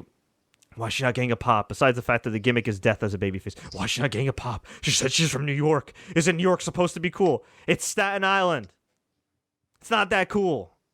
Okay? That's just mean. We're going to get killed in Staten Island. Staten Island hasn't been cool since one of John Gotti's kids lived there. All right? That's basically what Staten Island is. It's like mobsters and whatever. Hey, listen. I'm not. Listen. I am not going to say anything that's going to jeopardize my safety. So Scott, you keep that statement to yourself. All right? Hey, look, you've seen Goodfellas. Enough said. All right? Is that? I mean, even Goodfellas wasn't filmed in Staten Island. I know it wasn't, but hang on. Okay. It is blasphemous to compare Staten Island to Goodfellas, all right? Fine. All right, you know what? All right. You know what, Scott? You can recap this next match because I'm just going to confirm where Goodfellas was filmed, all right? Go ahead. I don't even know what match we're on. Hold on. Well, we're at the 6 Diva tag. Basically, the finish. Well, yeah, Nikki Bella hit the TKO, which I think everybody thought she was going to hit the AA, the way she had her up. But whatever, it happened. The next match, which again just kind of shows what Vince thinks of title belts, was the first ever Universal Championship match, which was we've heard mixed things. The Gummy Bear belt. All right, listen, Scott. The Goodfellas, which is one of the all-time great movies, which all of you should watch. featuring Robert De Niro and Ray Liotta and Joe Pesci, was filmed in Queens, New York, New Jersey, and Long Island. Okay, so I know you feel bad for Staten Island. Okay, but they cannot claim Goodfellas. Okay? No, I wasn't saying it. Okay, no, that's what you were saying. That's what you were saying. Okay, listen, I feel bad for Carmella too. Okay, at the end of the day, we're arguing about this, but guess what? Whatever. Carmella's originally from Boston. Which is even funnier. And she was a cheerleader for the Patriots. Which is even funnier to give her the New York. So she's not even from there. Just make her a heel. Just make her a heel. All right, let's move on. Nikki pinned, whatever her name is. It doesn't matter. The match sucked, but I'm happy to see Nikki back. I was moving on, and I was talking about the gummy bear belt, the red belt, the King of the Mountain belt, the horrible looking belt, the whatever. But I tweeted out a cool picture of a blue belt, which I think is going to be on SmackDown soon. Yeah, all right. So we had the Universal title match, which was essentially a match for a belt that looked like the current SmackDown belt. It basically looked like the Ultimate Warrior's belts when you just had the different colored straps. It was red. Yeah. It was red. Horrible looking red. Yeah. It was yeah. And it said Universal title. Like they took the plate off and just It was like so lazy. Well, remember a couple weeks ago I tweeted you a picture of two belts, a blue belt and a red belt. And now I think at that point it was the middle plate being blue and red, but it looks like that's what they're going with. You know what? To be fair to the Universal title, all the UFC championships look the same. But you know what they all have in common? They're all big, they're all shiny, and they're all made of gold, which looks like a real prize that a fighter would want. Yeah. Hey, Finn, what'd you win? Oh, I won some tight red leather with a big W on it. Yeah, won the King of the Mountain title. I mean, the Universal title. It looks like the Legends title from TNA. It does, which was the King of the Mountain title, which was the TV title. Actually, that's true. Oh, my God. Yeah. So the crowd turned on. I didn't know what they were chanting before. The belt got the biggest heel heat of the night. What were they chanting? They were chanting, this belt sucks. What weren't they chanting? They were chanting, this belt sucks. The belt became the biggest heel in the match to the point where the crowd was drowning out the match with chants for the belt. Yeah, it wasn't good. They hated this belt. And you know what's funny?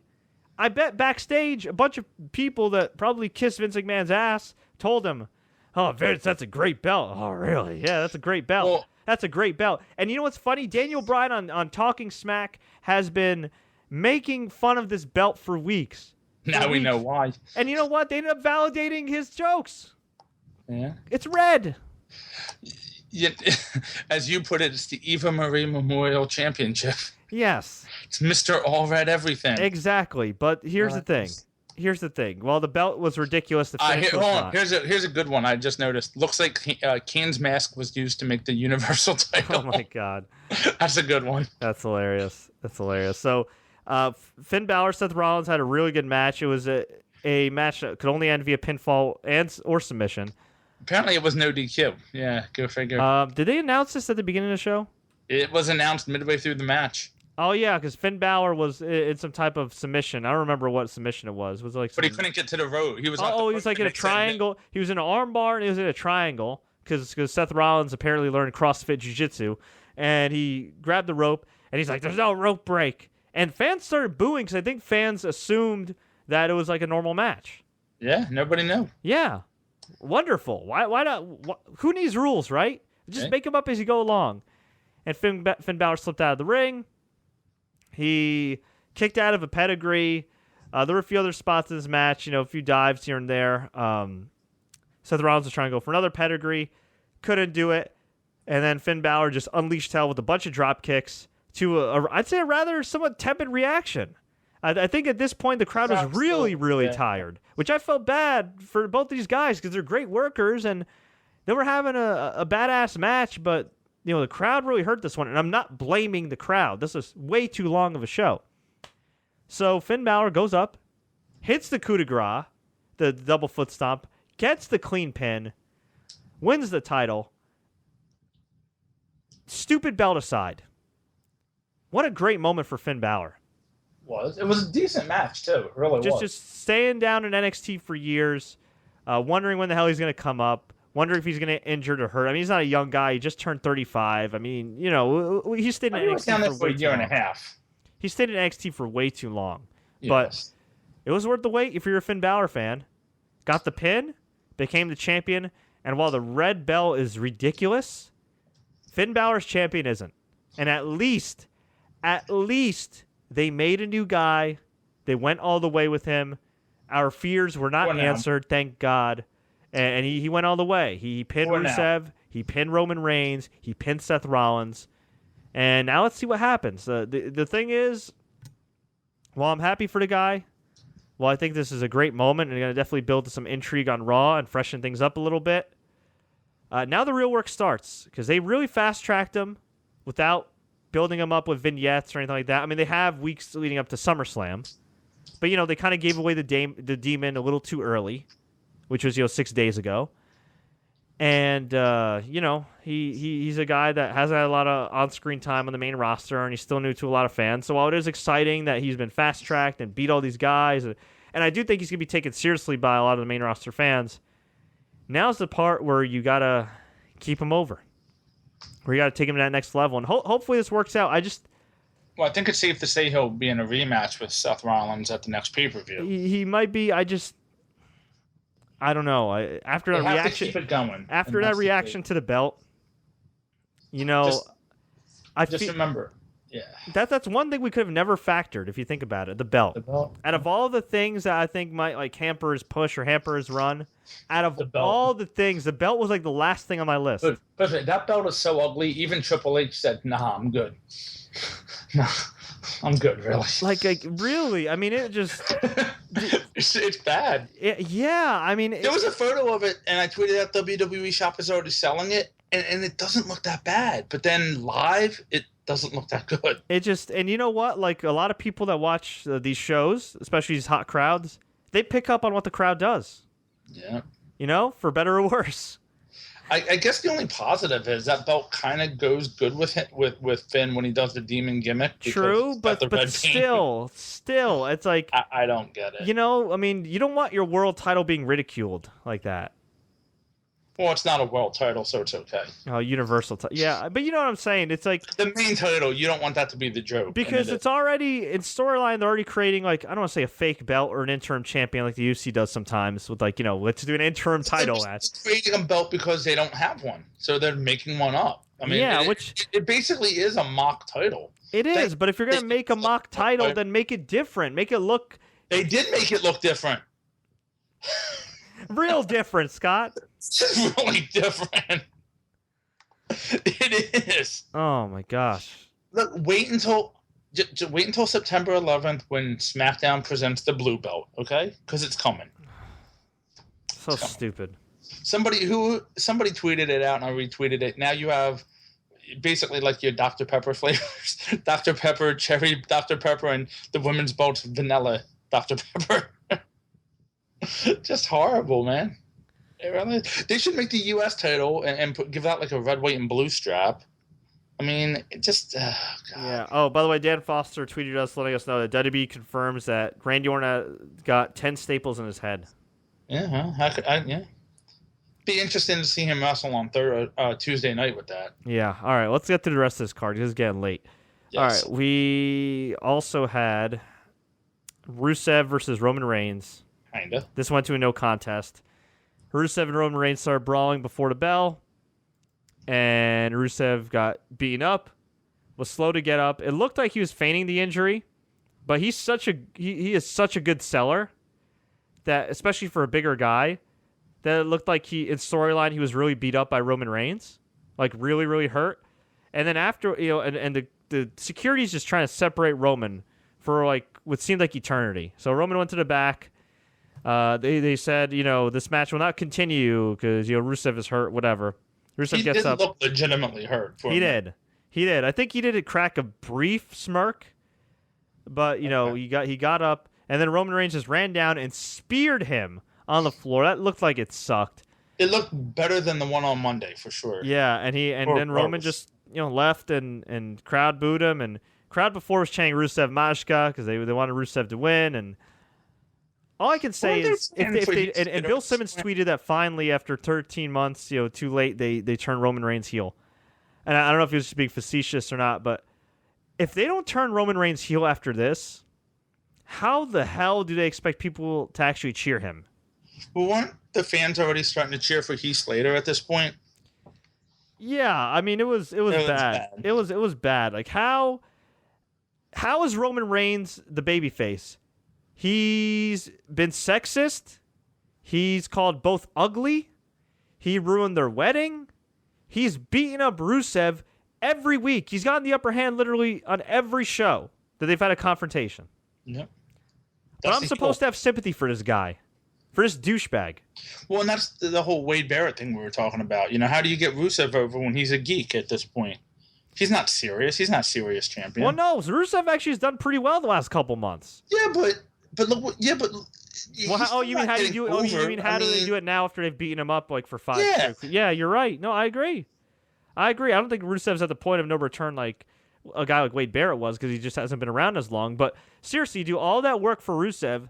Roman Reigns, like a bully, beats this guy up every single week. And what's going to happen? Is Roman just going to win the title in the next pay-per-view? Is that what's going to happen?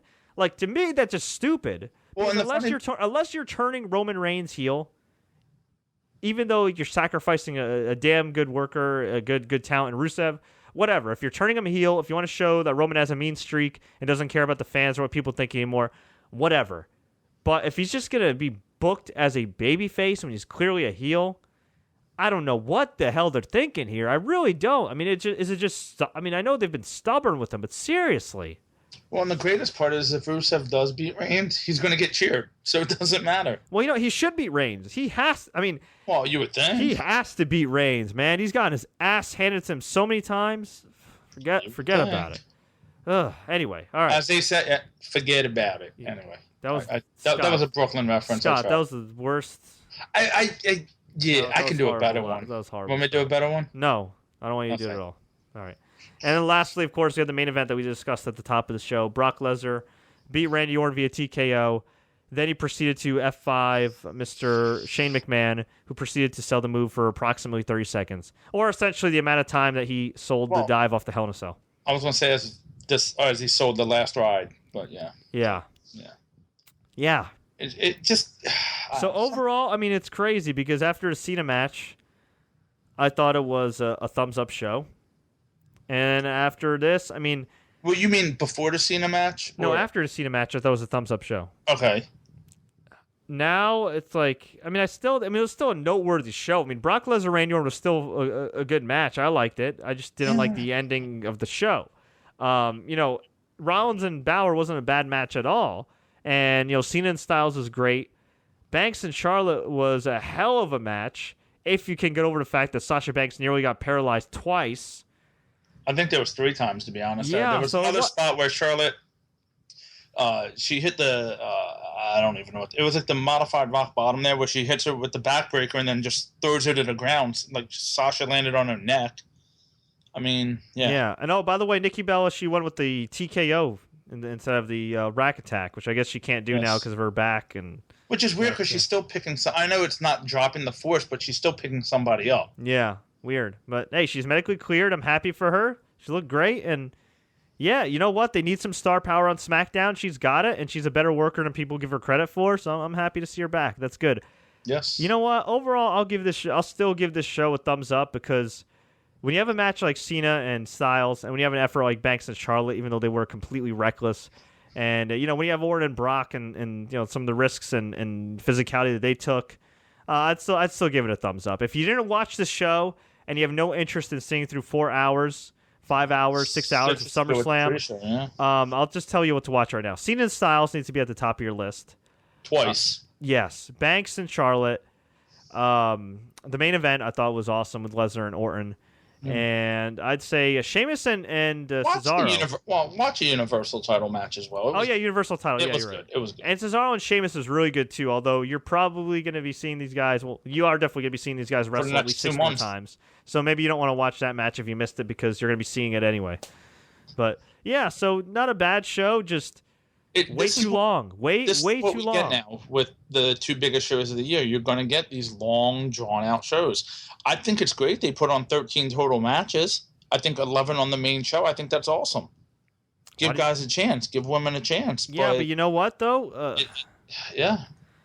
But I don't think it's a good. Hang on. I don't think it's a good idea because that's too many matches, and the crowd was clearly burned out, and the length of the show clearly hurt the rest of the show. Now I'll say this. You know what? If you want to have a 4-hour show, okay, but maybe don't do a 2-hour pre-show. I agree with that, but you got to book it better too. I mean, if you look, I know some of the shows back in the day were not 3-hour shows, but you had 13 matches and you had 5 matches that were under 6 minutes. Do that. Not every match needs 20 minutes. Yeah, well, maybe if you can't fill up the time, don't have a 4-hour show. I agree.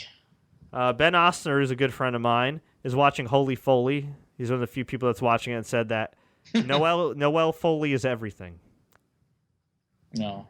So, yeah, well. Yeah, this guy says right here, Bobby Roode's theme song alone was better than SummerSlam. Well, this is 2 years in a row NXT wins. Yeah, I agree. And I was actually in attendance for NXT TakeOver Brooklyn.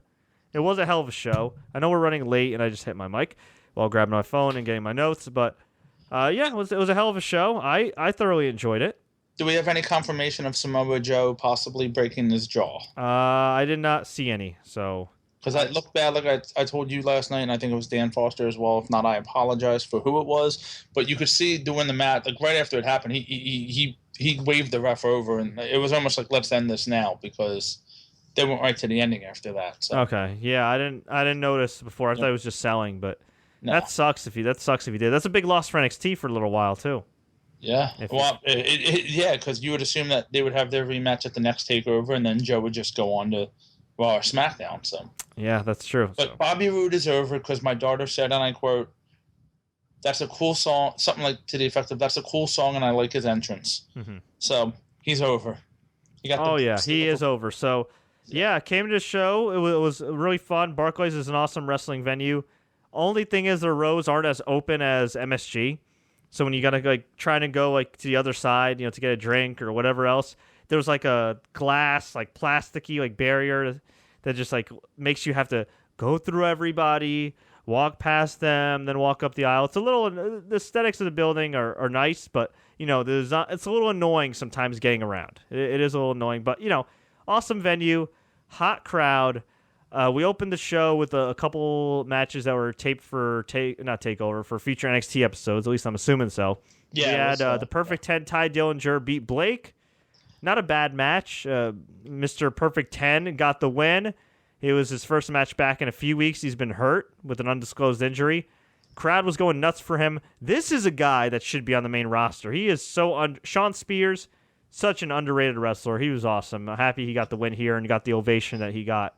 He could even take that Santino role, couldn't he, with that gimmick? Absolutely. No, he's great, man. I really like that guy. A better worker than Santino, that's for sure.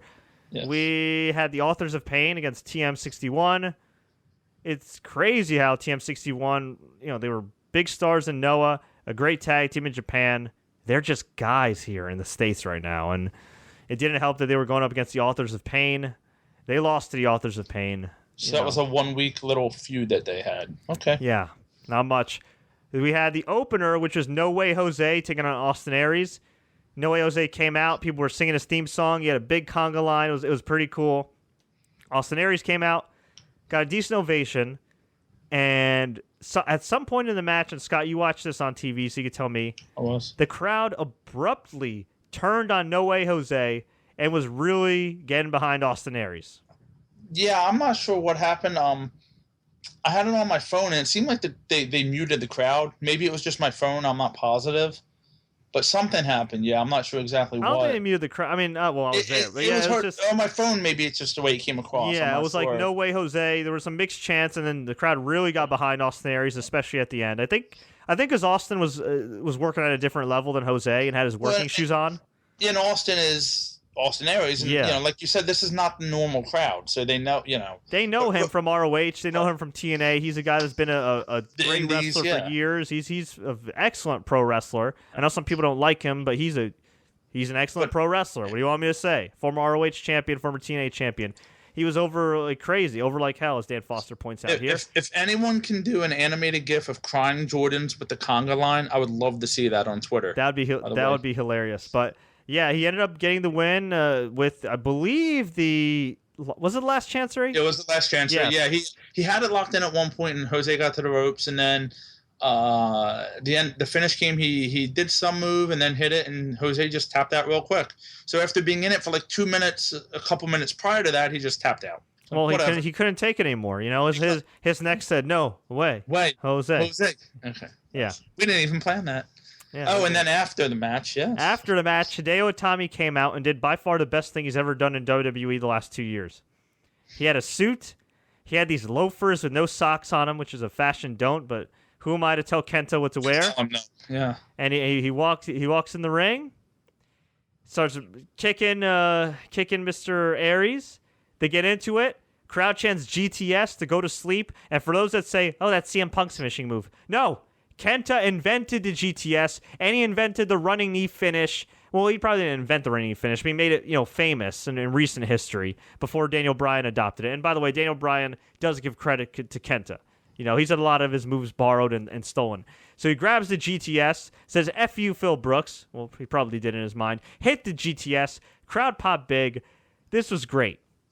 And I think Hideo Itami versus Austin Aries is going to be one hell of a match, and I think it's going to help get Hideo back on track finally in WWE. Yeah, well, he had 2 surgeries. He's had a rough couple, 14 months, 15 months. Yeah. So, yeah. We had Ember Moon come out, a.k.a. Athena, and she defeated Billie Kay. This was kind of a sloppy match. The presentation for Ember was pretty good. The crowd got behind her, but there was just a lot of miscommunication with Billie Kay and Ember. But the ending was great because Billie Kay, was wobbly. Ember Moon went up to the top, hit the flying stunner. This was freaking awesome. Got the pin. That move just looked great. She couldn't have hit it better. Significantly better than John Cena's springboard stunner. 1, 2, 3. Crowd really liked Ember Moon. Showed her a lot of respect, although the match was eh. We then had Bobby Roode, who's supposed to be the heel, by the way, come out on this giant platform. Glorious. No, I will defend till I'm victorious. All the way up.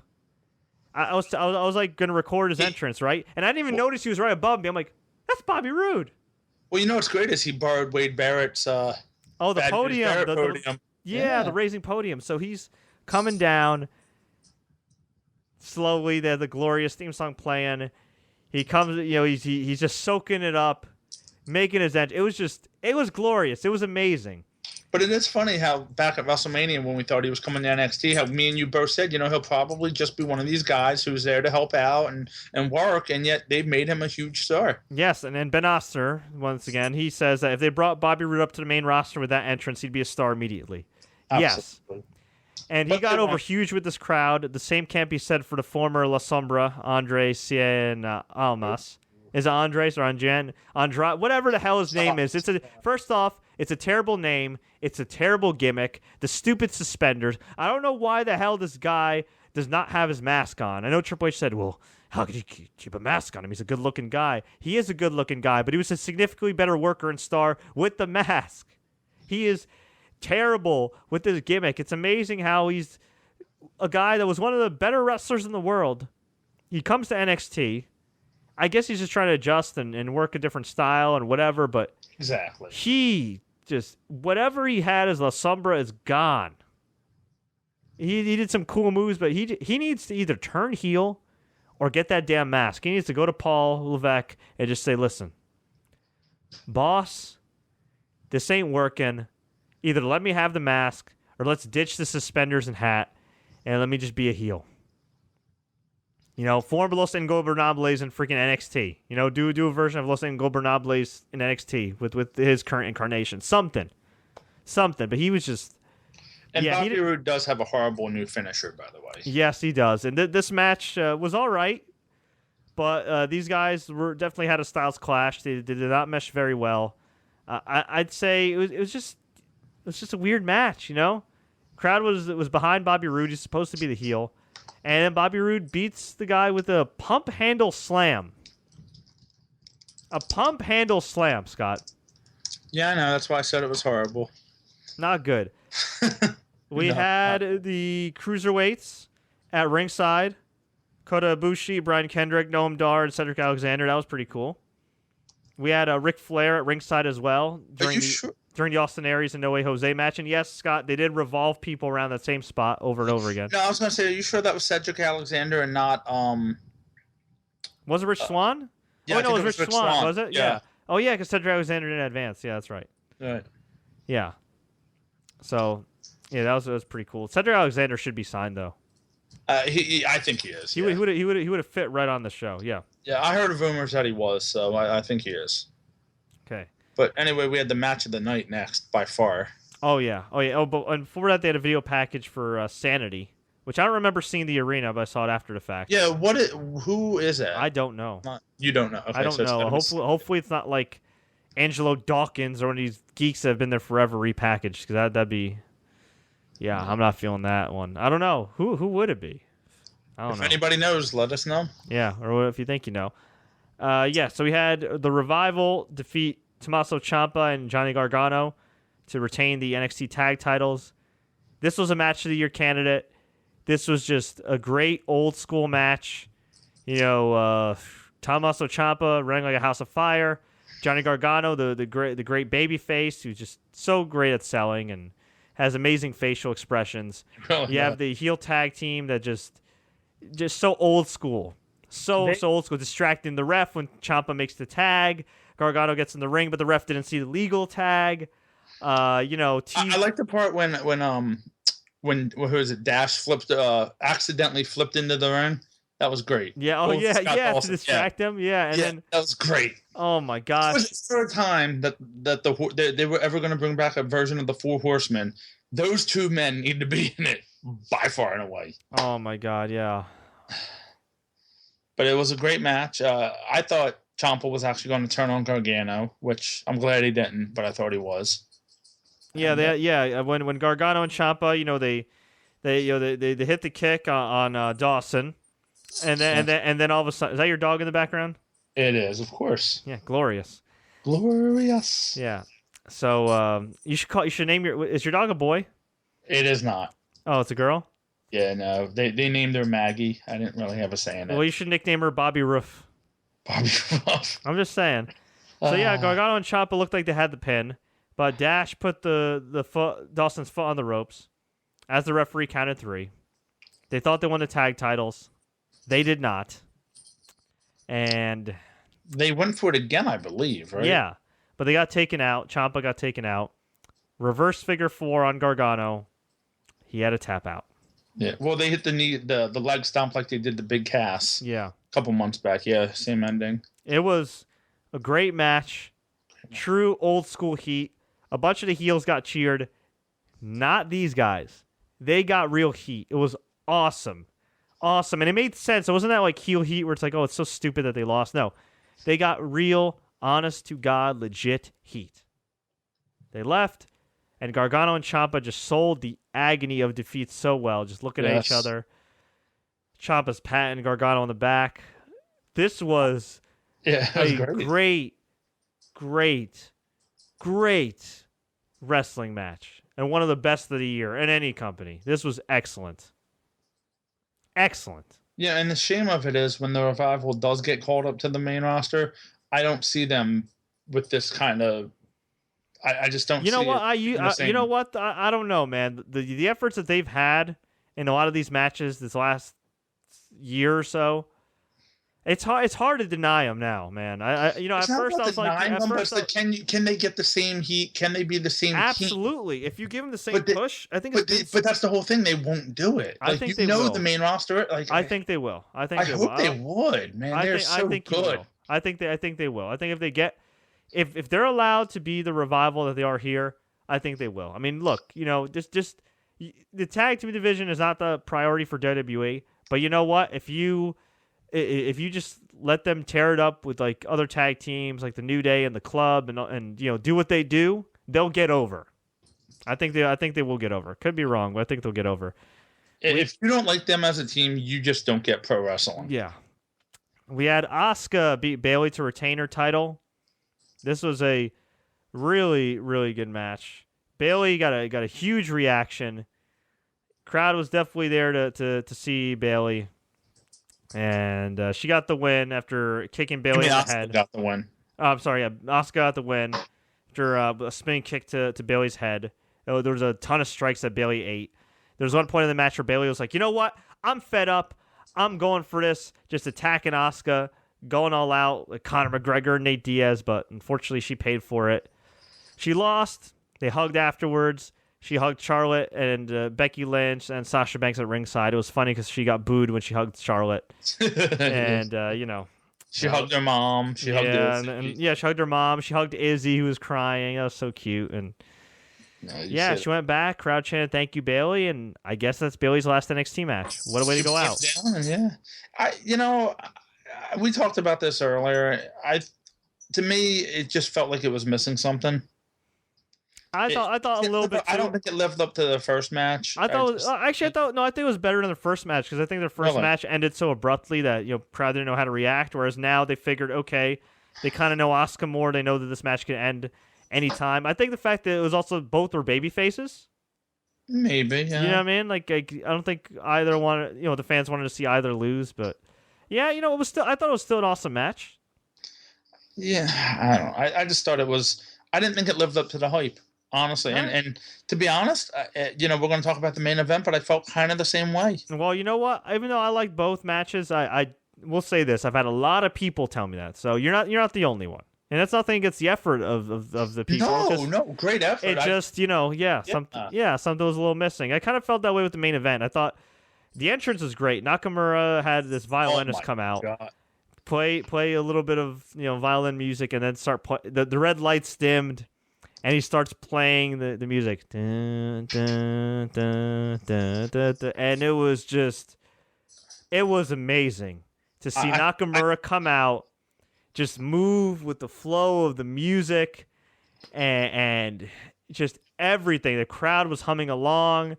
They reacted to this guy like a rock star. Okay? He is like the Michael Jackson of pro wrestling. He is a smooth criminal. He is amazing. He just before he even stepped in the ring, this guy had him in the palm of his hand.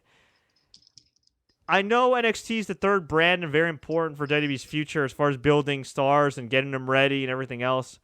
But this guy needs to be on Raw or SmackDown ASAP. This guy is the best. This guy is the best. In terms of getting a connection with the crowd, everything, the it factor, just making the most out of his connection with the crowd. He did that tonight. The other night. He really did. It was great. Samoa Joe came out. They had a really good match, physical match, but like you said, I thought there was something missing here. And look, I thought it was going to be more physical. Yes, if that's possible. Yeah. Yes, I thought it was going to be a little more physical, even though Joe may have broken his jaw. I think I don't know. I don't know what it is. Maybe the tag match burned some people out. I don't really know. Fans were chanting his name. They were singing. I'll say this: my section was really annoying because I had this douche who was in a Stone Cold shirt say Nakamura sucks. So the crowd started chanting at him, "You suck," and then some people chanted "delete, delete, delete" at him, which would have been funny, except it was an audible part of the crowd. And it was during the main event featuring two of the best wrestlers in the world. So it really pissed me off. And I normally don't get mad about fans chanting stuff because they can chant whatever they want. But this is the main event. It's for the title. These are two great workers. Like, be a little respectful. Don't give this idiot attention. I was a little annoyed by that.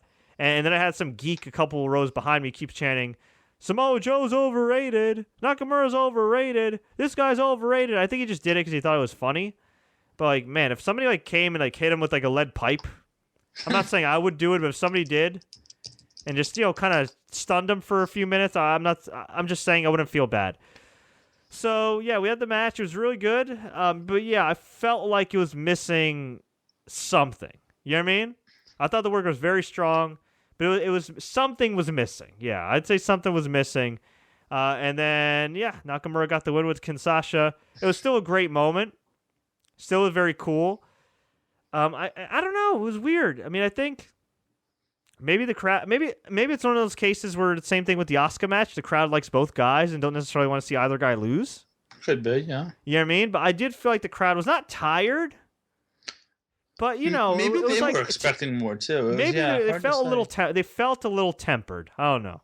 At least from where I was sitting, it felt a little tempered. But great moment. I'm glad I got to go. And if there's an NXT show near you, either a house show or a takeover, go out of your way to see it. It was awesome. It was a great impulse purchase. I'm glad I made it.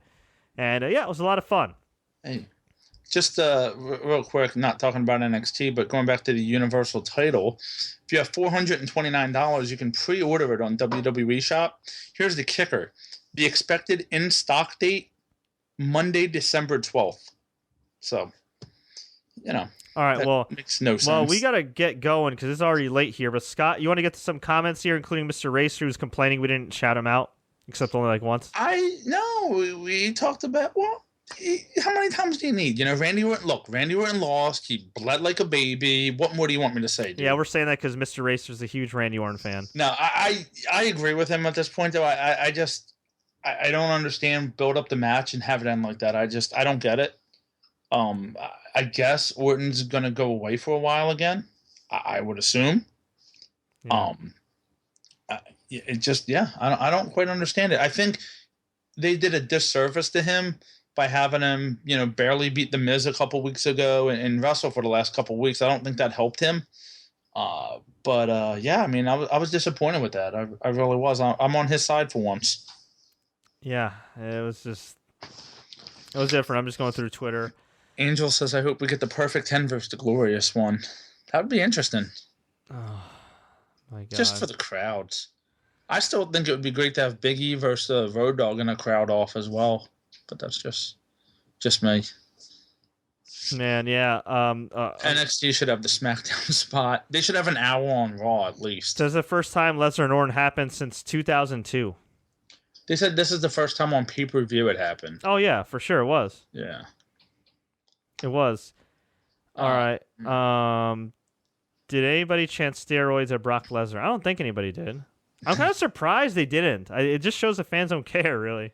Maybe they didn't have... Which, actually, Brock didn't look... he looked like Brock. I mean, I didn't notice, Yeah. I didn't... Yeah. Yeah, I mean, that's the best way to put it, I don't know. I don't get it. Like... I don't know. Yeah. How great was this for the Bullet Club as far as the weekend goes? Oh, it was great because Adam Cole won the ROH title. Kenny Omega, last week won the New Japan G1 tournament. First North American to win that. And then, first North American considered to be from North America. Yeah. And then, Finn Balor wins the title. And AJ Styles beat John Cena. Yes. Not bad at all. Not bad at all. WWE is definitely changing. First ever Japanese wrestler to hold a major title, and they have two of them now on NXT. So it's very, very interesting. It's and unique. You know what? It just killed. Can we just forever killed? And it should have been killed a long time ago. But let's just after this weekend, can we just bury the myth of if a star is not from here or blah blah blah? They can't get over. Shinsuke Nakamura, Asuka, Conor McGregor, shut up. Go away. All you need is an open mind. It's the same thing with Hollywood. Oh, this person can't draw. This person can't draw. Just if you have an open mind and you give people a chance who are talented, okay, and you allow fans to get behind them, they can deliver. No matter where they're from, no matter what language they speak. No matter what size they are. Exactly. There you go.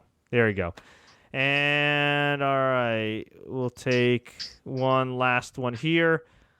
What do you expect on Monday Night Raw? Something to happen. I just don't know what it is. Good one, Scott. Wow, good. I just don't know what it is. Yeah. I mean, no, because it's now basically, like the night after WrestleMania. And it's a shame because something big is going to happen and SmackDown's just going to be SmackDown. All right, hang on. Okay, before we go, do you think we're getting Shane versus Brock? At WrestleMania? No. Just next pay-per-view. God, I hope not. Oh. Well, if you if you're going to do that, and I don't want to see Undertaker versus Brock again, but you better have that happen. Oh my God. All right, enough. I can't even come up with the word, but there's no way in this universe that match could even happen and remotely have anything to it. Because if you thought Shane pissed over everybody who took a last ride and a choke slam and this and that from The Undertaker for the last 25 years, if he kicked out of Brock Lesnar's moves, come on. All right. Well, before we go, let's give a quick shout out to some of the people that watched us and tweeted us tonight. Alan Wu, Fidel Cashflow, Sean Banner, Zach McGibbon, who's become a pretty damn good commentator in pro wrestling. So you can follow him at Raw is Gibby. Shout out to him, man. He's doing very well for himself. Raymond Rice 6, Stephen Shaw, Brother Henry, a.k.a. Jeremy Bowers, at Jeremy8911, Kristen 6, Candace Cordelia. Even Ask WWE Network tweeted me, although they tweeted me when I tweeted out a complaint, and they want me to take a survey, which I may or may not take. Shout out to Talvin Kipapa. Shout out to my man Paul Lazenby, Freddie Mitchell, Sam Pack, Dan Foster, Kobe Hansaw, Opede, Chuck McManus, Russ the Bromance, SSB Prime, Justin Reside, Christian Johnson, T. Ray Jones. The list goes on and on here. Angel 92, Terrell Scott, Clifford Nelson, David Schneider, a.k.a. Dave the Wave. And is there anybody else? Manpreet, of course. Mr. Racer 1029. Manpreet. Low Tupu, my man from Cali. What's going on, bro? Maybe I'll be in your neck of the woods very soon, hopefully. Jaden Bushi. And I think, all right, well, we got a few other ones here. Skirt. And yeah, if I missed anybody, we'll get you next time on the Tuesday night podcast. If there's anything big that really goes on Raw, I might do a video blog real quick. But typically, we've been doing live recaps of Raw and SmackDown Tuesday night after SmackDown Live. So Tuesdays, 10 p.m. as usual, you'll be able to catch us in regards to live recaps. Speaking of big events, Scott, that weekend of September 11th is going to be a very busy weekend for me. You want to know why? Why is that, sir? Because not only am I covering Backlash, of course, when I get back home, but I will be for 1 week in Cleveland, Ohio, live covering CM Punk's UFC debut at UFC 203. So feel free to follow me on Twitter at Fred Richani at Sports Courier, because I will be having plenty of UFC 203 updates. It's been a while since I've covered a live UFC, but they hit me up, said, hey, you got a credential? I said, sweet. Guess I better plan a trip to Cleveland. Maybe I'll head up the Rock and Roll Hall of Fame. Maybe I'll tour around in the city that LeBron James and Jim Brown built. So I was there a couple years ago. You do know it's Cleveland, right? Listen, man. I'm just saying, brother. Man. Look, I thought it was a pretty nice city overall. It was an old city, but it's Cleveland. Take the 45-minute drive down south, hit up Route 77, and go to Canton. Oh, for the Pro Football Hall of Fame? Absolutely. If I have time in between the press conference, the open workouts, the weigh-ins, the fights, and the post-fight press conference, perhaps I will. But I think I'm going to be pretty tied up with fight week. So that's what you can expect from me. And right here, we'll try to get as much coverage as humanly possible of CM Punk's upcoming fight and perhaps his impending doom. But folks, I want to hear from you. What do you think about SummerSlam? What do you think about the future of WWE? Let me know. Leave a comment below. Tweet us, Facebook us, do what you got to do. If you enjoyed this recap of NXT TakeOver Brooklyn 2 and SummerSlam 2016, please like, share, take care. If you're a Madden fan, subscribe to my gaming channel, youtube.com/TSC Gaming. My Madden review will be up about an hour after Raw, Tuesday at midnight. Stay tuned. And until next time, everybody, as always, enjoy the matches.